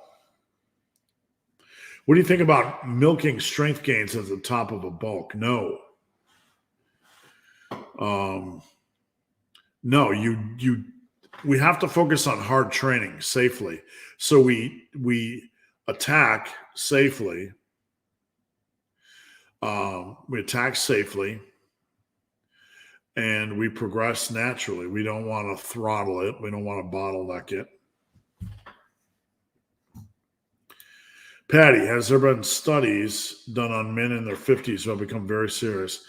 Not that I know. I'm sure there have been. I can tell you I have clients in their 50s that are making really good results. I have Troy on Instagram, who I feature a lot, who is a freak. Troy went from fat bod, dad bod, to like international Instagram sensation. So we always have to work on around our injuries and so on, limitations. Troy has a lot of limitations. He's not perfectly perfect. He's got issues we work around with, but he gets it done. Is bodybuilding more compatible with strongman or powerlifting? Well, I don't like to, in this realm, I don't like to phrase things as bodybuilding. I would phrase it more as base building. What I mean by that is we want to build a muscle base. The strongest lifters are almost always the biggest lifters muscle-wise, nearly in every case in powerlifting. So we don't want to think about bodybuilding per se, but we want to think about getting everything in the human body from head to toe as big and as strong as humanly possible. That's the massive iron world. Patty, has anyone ever done a study on morbidly obese men who began lifting and then are able to gain very good physiques?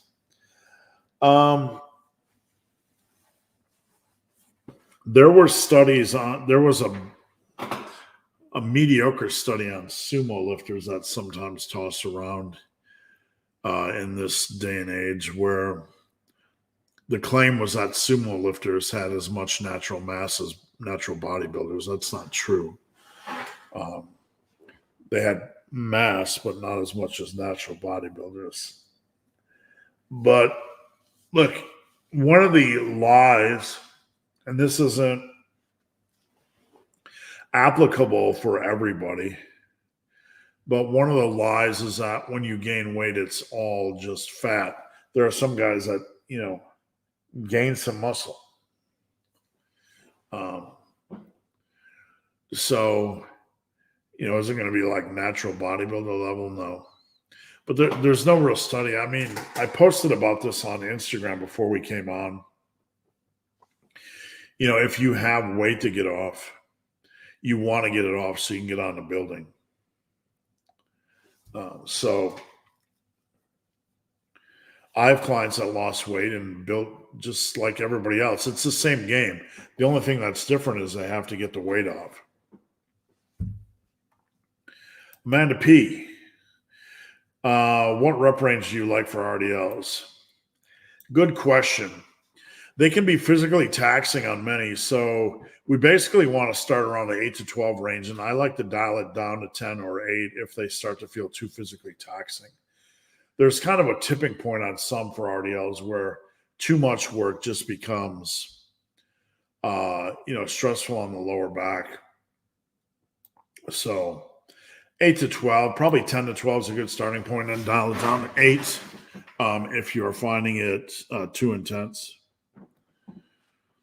Yuri says you're aging yourself with the Twilight Zone reference. Yeah, it's about time for them to make a Twilight Zone comeback, right? Some movies, let's reboot it. Let's take something old and redo it again and make it new for the audience that never saw it.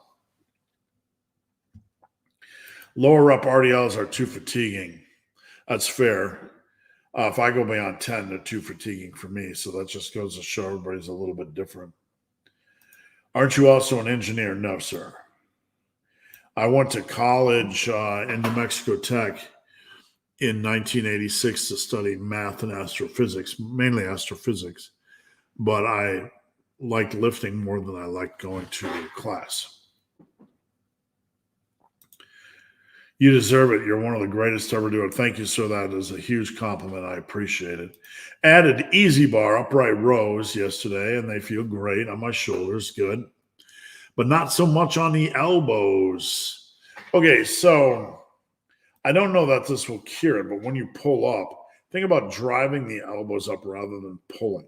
Think about pulling the elbows up, right? That'll kind of engage that side delt a little bit more. That's what I would focus on. If you could only do 3 back exercises, what would you pick? Dumbbell row, seated cable row, and deadlift. Lat pull, don't get your undies in a bundle.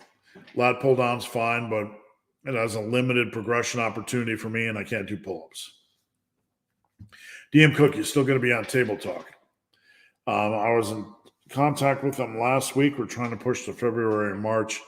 Initially, I was supposed to be on this weekend or something, but I just moved into a new house. Things are chaotic, to say the least. And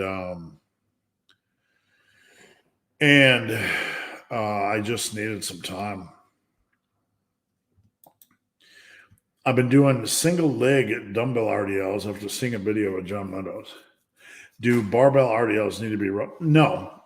I mean, you do. I would want you to have 2 hamstring exercises, but you don't need barbell RDLs. You could do glute ham raises on a back extension station, leg curls, or even wide stance good mornings if you want to get into that realm. Single leg seems better for hammies. Barbells seem better for erectors. Steve didn't need an award, but he did earn it. Thank you, sir. Join Team Massive Iron, teammassiveiron.com. Thanks, man. I appreciate it, Simon. And benefit from his modest but so effective advice. I appreciate all the kind words. Thank you. I really do. How do my shoulders keep cracking? Not laughing at you, but my knees do that during pressing movements.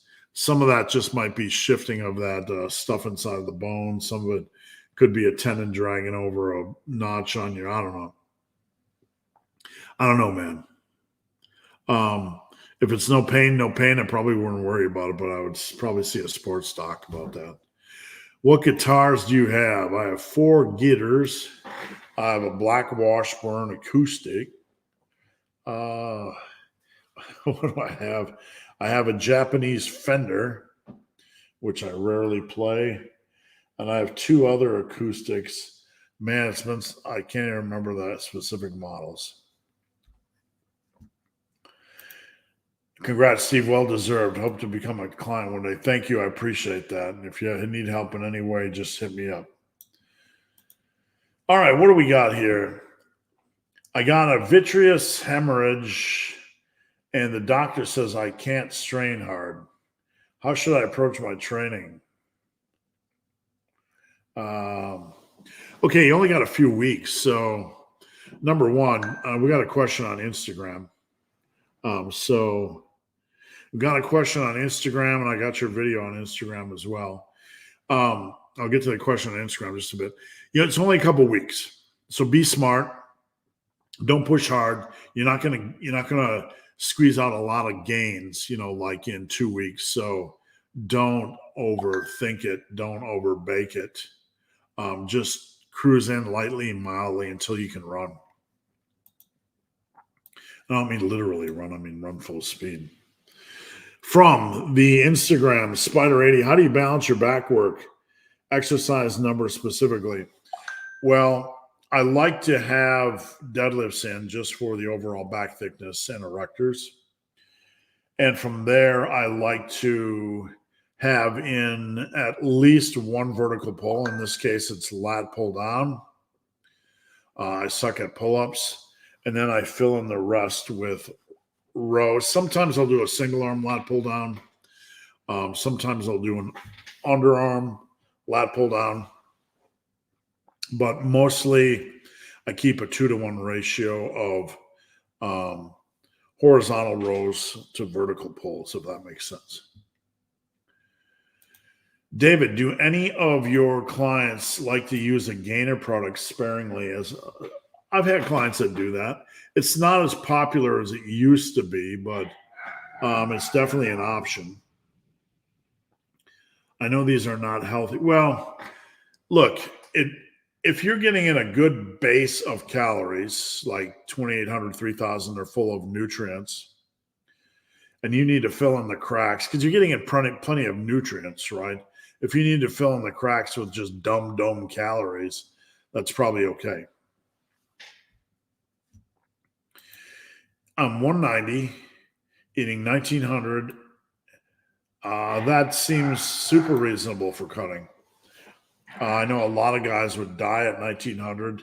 I can survive on that. That's close to what I do when cutting in that range. So, yeah, there's nothing wrong with that. Leg day was a burden for me until I fixed my cardio endurance. I can imagine.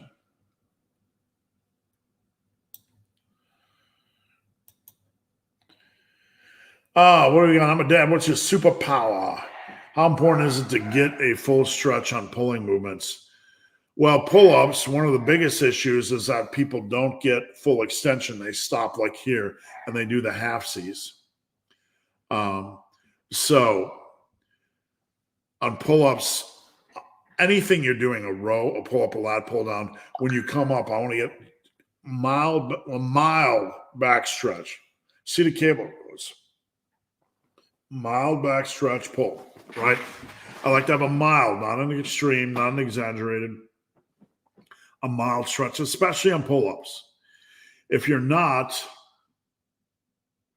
you are likely, using your biceps to stop the pull-up a lot and placing a lot of stress on your biceps. Chris, good morning. Chris from Team Massive. Thanks for tuning in. Big Bill, you coached me last year and you are currently coaching my son. All I can say is the price versus service is incredible. Thank you. Thank you, Bill. That means the world. It does. I'm first and foremost, I'm a coach, but I'm also somebody that coaches to put food on the table. And I take it seriously. And feedback like that, I just can't thank you enough. Hey, Steve. Just wanted to say you've been one of the key creators for all my fitness knowledge. Thank you. Used to binge your videos during COVID times. Thank you for all the great content. Thank you. I'm dedicated the coming year to focusing more and more and more on the massive iron system and less on the noise, out there. I want to do a podcast. I'd like to do short little podcasts, topical. But I want to have a centralized base for teaching my philosophies only. So I'm still processing how to do that, but look for that in 2024. A Night Charlotte, big hairy ugly dude. I did the bulldozer bench yesterday and got wrecked. Great job. Glad to hear it, man. You're going to get some soreness, right? The escalating. I put out a video this week about the escalating rest period protocol. I did that back around 2007, 2008 for a year, and my bench just kept going up. I kept adding PRs or making progress. And it was just super sore. I think it's a great way to train. Ben, who just got a new PR in the overhead. Nice. 155 by 10 is superhero. Basically, I have the minimum standard, 135 by 5. I have the gold standard, which is 165 by 5. And you're equatable to that or over. So you're past the gold standard. The El Supremo standard is 185 by 5. You're real close to that. Joy Pass is referencing the smartest intensity technique, aka the lengthened partials. Yet the actual study doesn't say much about it being anything. Also, if someone is not careful, they can get hurt by over focusing on. Yeah, I mean, it's just another time waster. It's just another thing. We don't need to run it through the full hype mill. We should have red flags with that. YouTube fitness is dead long time ago. It is all about money. They will do everything to reinvent the wheel and make money from it. You know, it's almost a trap for anybody that wants to put out. This is a generalization because there are some good channels that put out good content that have followings, but it's a struggle, you know.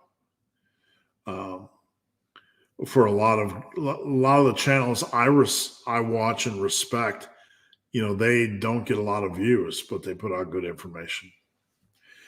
Joy, do you see any questions on Instagram? I do now. I got it right here. Stoic philosophers say to limit the authors you read. That I would say we have to phrase that a little bit differently, right? My opinion. In lifting, you want to limit the voices you take seriously for advice, right? These are my guys I trust, and they have to earn your trust. They have to be like an NFL football player that's like a running back that is doing 800,000 yards every year, going. You can trust them. They're moving the ball forward. Everybody else,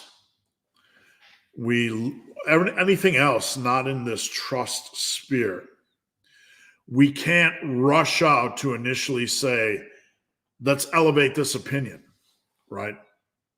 Like for me, it's a circle.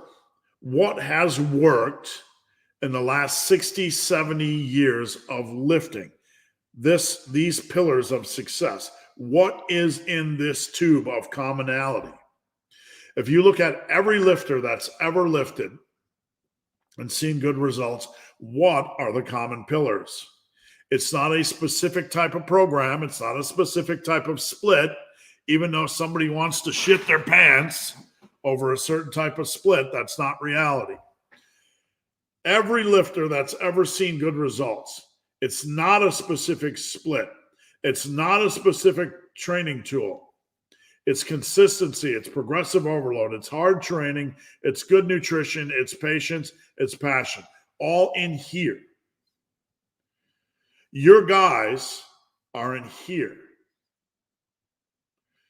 When something invades or tries to enter this, we have to say, whoa.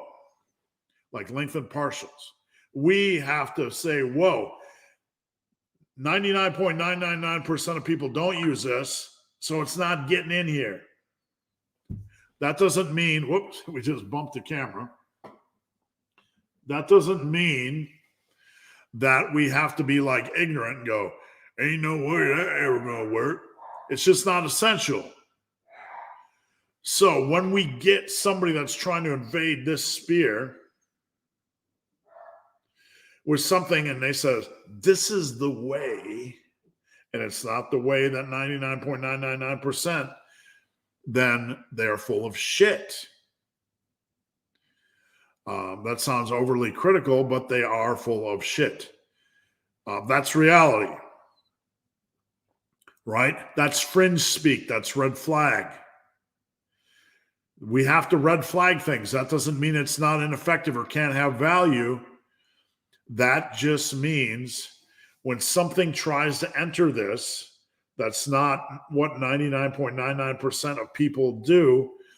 We can't just bring it in and go, okay, we're going to do it now. This is the magic. No.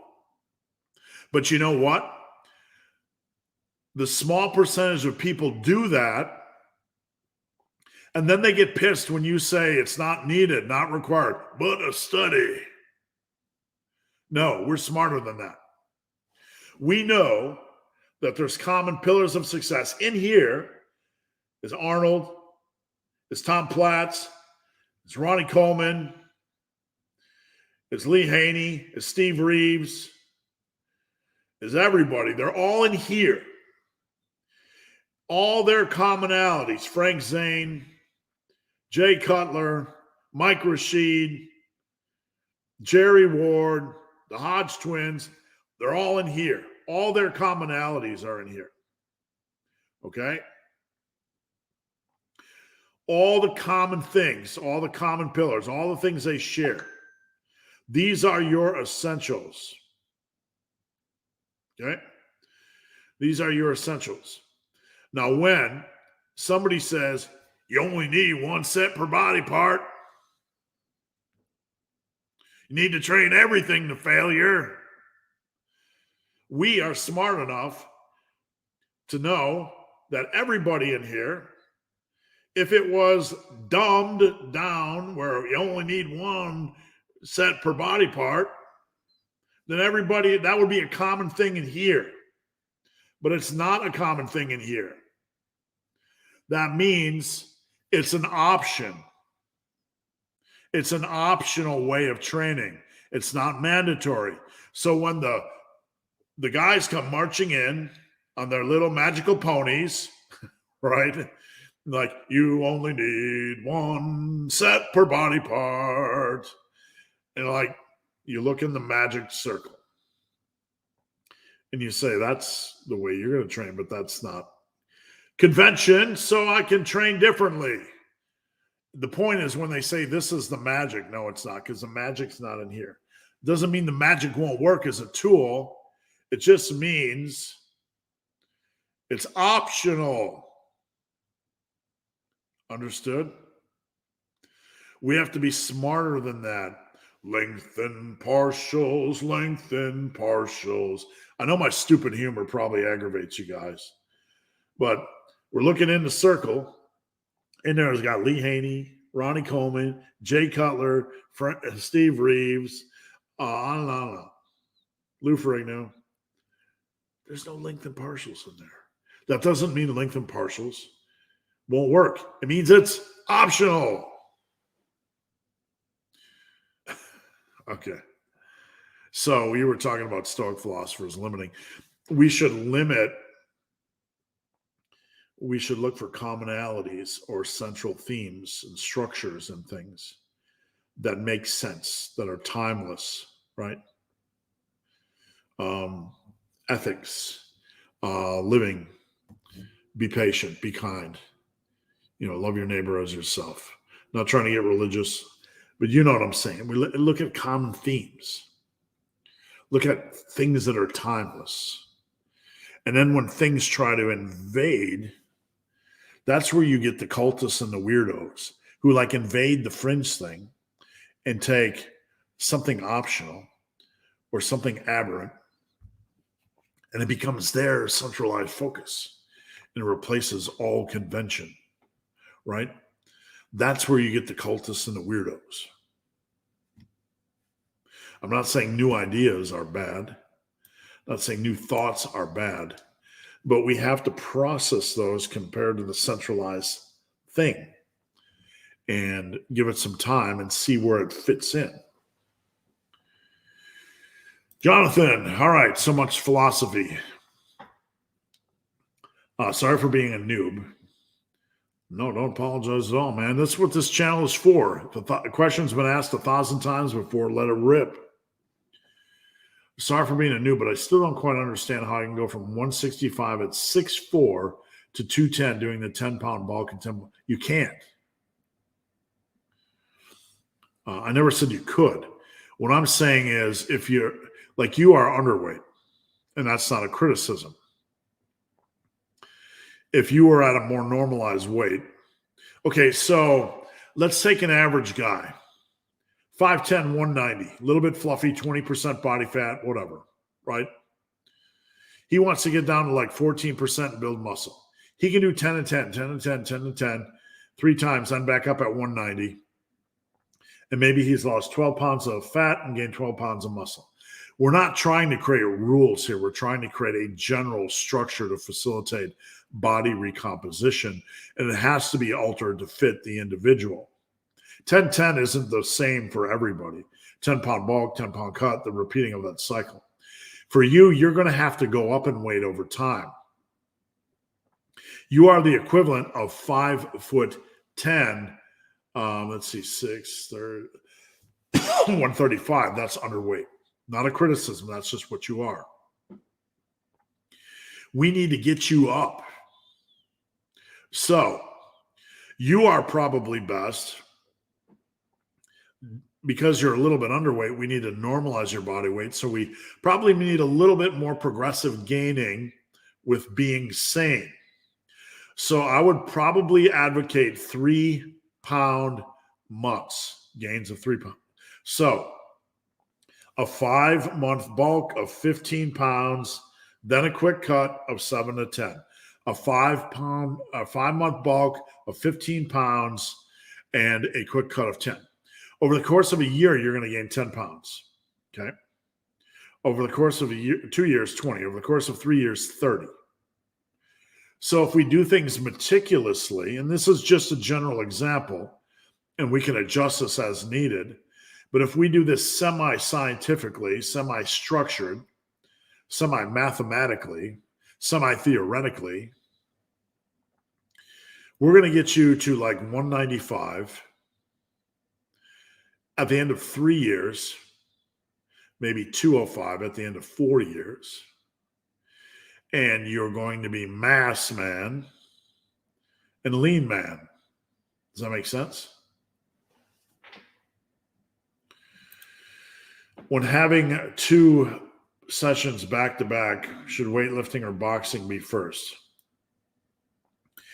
You need rest before you lift. You need to be fresh going into lifting. So you can do other activity earlier in the day, but you need to have a meal and some rest in between in some way, shape, or form. So you feel normal and fresh going into it. Does that make sense? So you cannot box for an hour and then go immediately to lifting. That's a negative.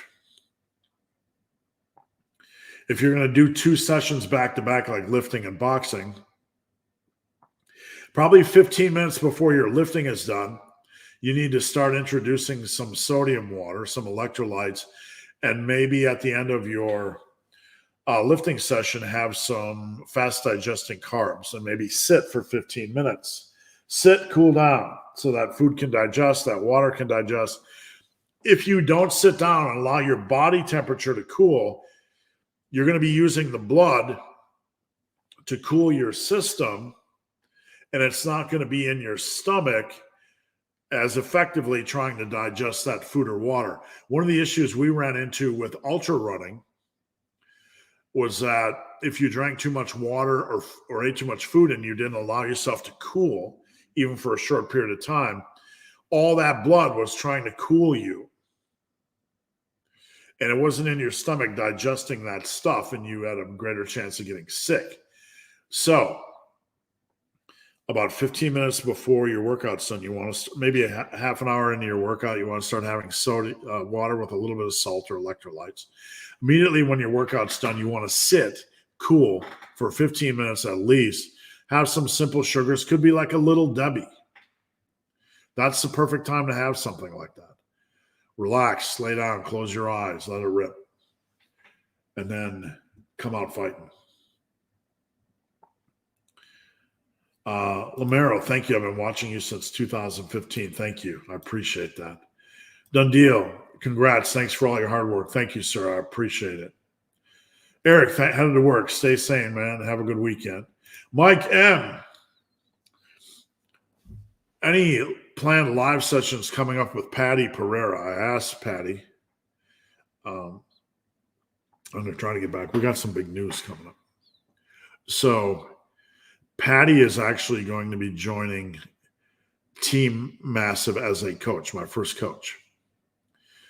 For those of you guys that don't know Patty Pereira, search her on the Instagram. She is a phenom. Knows her stuff. I'm going to be announcing here shortly that Patty will be taking 5 to 10 female clients in the massive iron world. So Patty works full time. I'm not going to over swamp her, but we are actually going to bring her on to do some coaching in the massive iron world. Joe B. Hey, Team Massive. Congrats, Steve. Can't wait to get rolling with the coaching in the new year. Thank you, sir. I appreciate the opportunity. A nice snazzy hat you have there, Joe. What are your favorite dumbbell bicep curl movements? I like doing supinated where you rotate down. I like to lean in the single arm alternating because I can lean in and feel. Hammer curls I'm liking more and more and more. Seated incline curls are good. Those are my favorite dumbbells.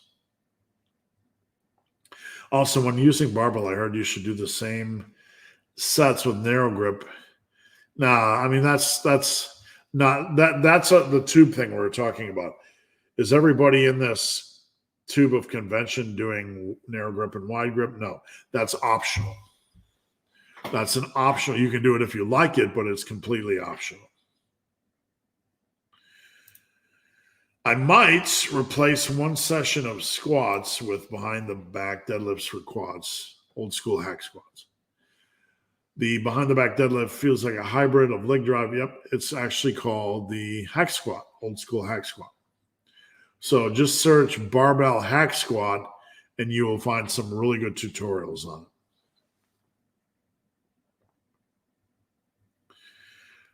Liz Zoe. What is a good strength to get boulder shoulders in your opinion? When it comes to barbell overhead press, we're not just talking straight numbers. Like if you get here, you're going to have big shoulders, but these are good goals to, try to achieve. 135 by 5 is a minimum standard on barbell overhead press. 165 by 5 is a gold standard. 185 by 5 is the supreme standard. And 205 by 5 is the godlike standard. Dumbbell overheads, you got to get to 70s, 80s dumbbell overhead. Those are your minimum goals. This heavy weight will lift itself when we just talk to it and ask for it. Yes, that's called the Hogwarts School of Hypertrophy. Big Ben. I started with starting strength. It helped me with progressive overload and bracing the barbell. Yep, and everything has positives. Minuses, lagging bicepticons and delts, and no idea what to do when I stall. Then you will stall. What's better? An empty gym with lower quality machines and less waiting around, or a busy gym with higher quality machines but having to wait? Wow, I hate waiting. So I am in a conundrum, right? I hate waiting. I would take a more emptier machine and make do. Yvonne, do you train good mornings at all? I did for a long time back in the powerlifting days. I messed with them for several years. So when I say a long time, I gave them a good quality run for several years. So yes. Some of my clients can do them, wide stance, heels elevated, good mornings. You kind of use them like you would a RDL, where you lower the weight by driving your glutes back to load the hamstrings, if that makes sense. Also, if there was a reboot of the Twilight Zone, I have not seen it. There was one in 2019. I haven't seen it either. If so, let me get a drink. 7,000%, my friend. That's basically all I've done outside of some little 20% of side laterally raises and upright rows. Overhead presses are really going to hammer the side delts, and you're going to get great shoulders from them. They are the beef, the goat, the king. Recommended progression approach for dumbbell and barbell rows. I don't like to mess around with changing weight. Excuse me. Got a tickle. I don't like to mess around with changing weight on too many exercises. It can drive me mad, right? So if you're over changing weight or changing dumbbells, you could just do straight sets where the last set is max safe reps, okay? Does that make sense? So you could do like 4 sets of 6, 4 sets of 8, 3 sets of 6, 3 sets of 8 on barbell rows where your last set is max safe reps. Dumbbell rows, kind of the same thing.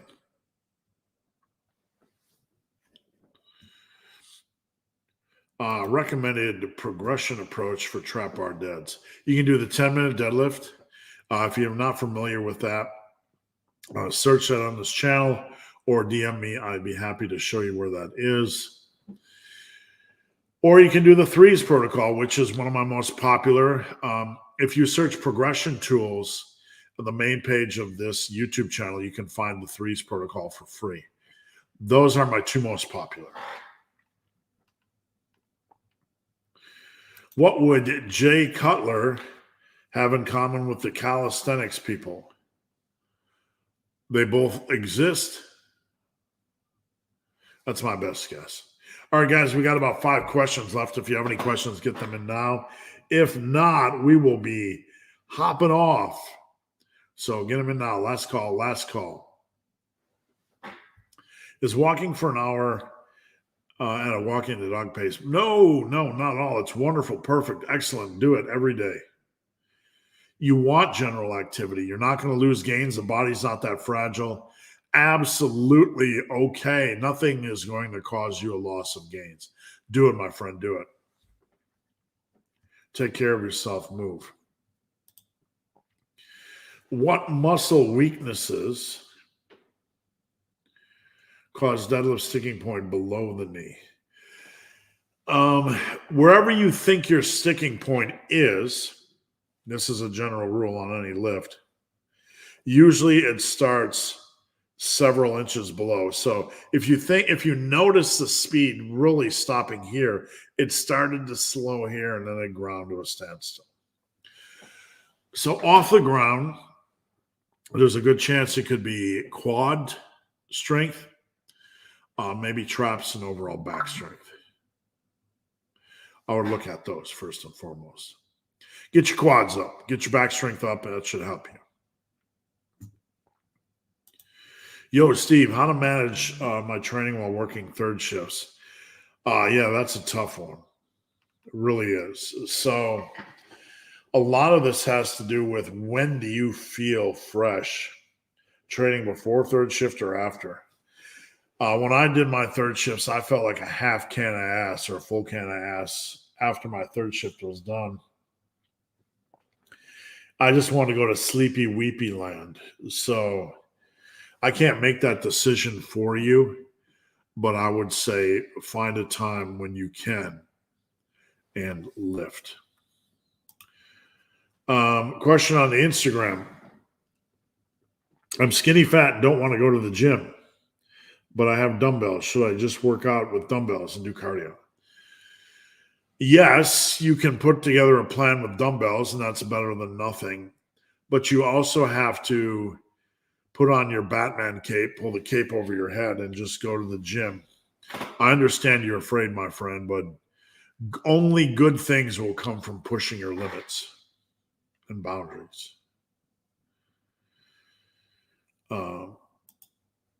For someone with weak wrists, hands, grip, what would be advice for both strength and hypertrophy? Number one, use VersaGrip Pros. Use VersaGrip Pros. Don't let your grip strength limit your muscles building. Okay? Use VersaGrip Pros. Number two, be patient. If your grip is not up to speed, don't get super upset about it. Just let it come to you. But the big thing is, if you want to work your grip afterwards, do it, but don't let it limit your muscle building. Okay, we got a couple on the gram. Thanks for the motivation. I'll go to the gym. Go to the gym, or just get a big, strong dumbbell program. You can be done. Arut, for back work, are some movements variations more width versus? We get ourselves in trouble. I get myself in trouble because I don't think people understand sometimes that when I do my dumbbell rows, I can feel my lats working. I think that is confusing for a lot of people. So when I say thickness, I can get thickness from rows. They just want to limit thickness as something you can only get from a vertical pull, which is utterly ridiculous. It's a matter of degrees. I believe John Meadows used to say the same thing as I did, but I'm not John Meadows. So, right.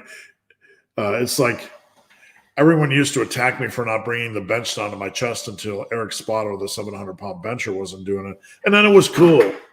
Right. So a lot of it's context and source. But I don't like, it's not 100%, 0%. You know, the concept that certain exercises only do width and certain exercises only do thickness, it's dumb. That pisses some people off. But nothing is black or white. I can feel my lats on rows. So use a good natural variety of exercises. You're going to get both. Wherever that spectrum is for you. Ben, thank you for the response. Thank you. Spider on the Instagram says, hell yeah, I'm in there. People will help you. That's having a conversation. So checking in on that. Because you said to only do what 99% of people do, what would Jay Cutler have been in common with the calisthenics people? We're not talking about calisthenics people. I'm not being dismissive, but I don't care what they do. We're talking about 99% of lifters that do barbells and dumbbells. That's a whole different world, and that's not my area of specialty. If you want to know how to build muscle with calisthenics, then you have to look at what did 99% of guys that built muscle doing calisthenics did. Does that make sense? The way that my week plays out, I've been typically doing back biceps deads the day before delts. That's fine, but you don't want fatigued bicepticons before delts, so just be careful. What Steve and Twilight don't have in common to serve man. Very nice. Thank you. Abu, thank you. I appreciate it. Last call, guys. Last call. I don't have heavy enough dumbbells. Can I? Oh, yeah, 100%. The Meadows row is a great replacement when you run out of room on your dumbbells for rows. So 100%. I wouldn't do it with the eccentric is fast. Yes, you can. You don't want to control the eccentric and tear up your lower back on dumbbell rows. Justin, congrats on the award. You deserve it. Thank you kindly. And yeah, that makes sense. Thank you for clarifying. Great. Yeah, that was kind of the big point I was making is anything you want to do, like this had to do with stoicism, etc. But look at the 99%. like if you want to become a good pole vaulter, how are 99% of pole vaulters training? And then mimic that. They might not have it, all the same commonalities, but you want to look for the commonalities in your training. You bet, sir. Thank you. All right, guys, that's it. We had a long one today, and I sincerely appreciate each and every one of you. I hope you will come back next Friday. It'll be the last one before Christmas. And, man, I got some big goals for 2024. I am fired up, personal and with Massive Iron. The clock is ticking. This was a long year for me. Selling a house, having an intermediate house, and then building a house. It was a long year. And I didn't get in. I had some good periods of quality training. And I had some periods of running. But I will tell you what, I am ready to go in 2024. I feel like a force of nature. I got this gym. I'm going to be back to running. I'm going to be back to lifting. I'm going to be back into ripping it up. We're going to focus Massive Iron more than we ever have. I don't give a fuck about views. Awards are nice, but this is all about results. And I know that sounds cliche to say, but each and every one of you wants results, and I'm not going to waste your time. I'm going to give you the best advice I can. My goal for the new year on Massive Iron is to have an area where I talk about the Massive Iron principles and also have a ground where I do a podcast for maybe 15 to 30 minutes a day, 3 times a week, where we can talk about anything. New topics, hot topics, process that stuff and see if it's worthy of our attention. So you guys have a great week. Have a great week. Or have a great weekend. I appreciate each and every one of you for your support. And please consider joining teammassiveiron.com. And if you have any questions about coaching, head over to my Instagram, click the link.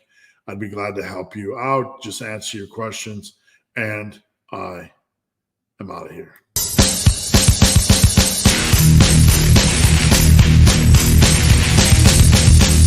It's not almost over. You're not almost there. You're not almost there. You're not almost there.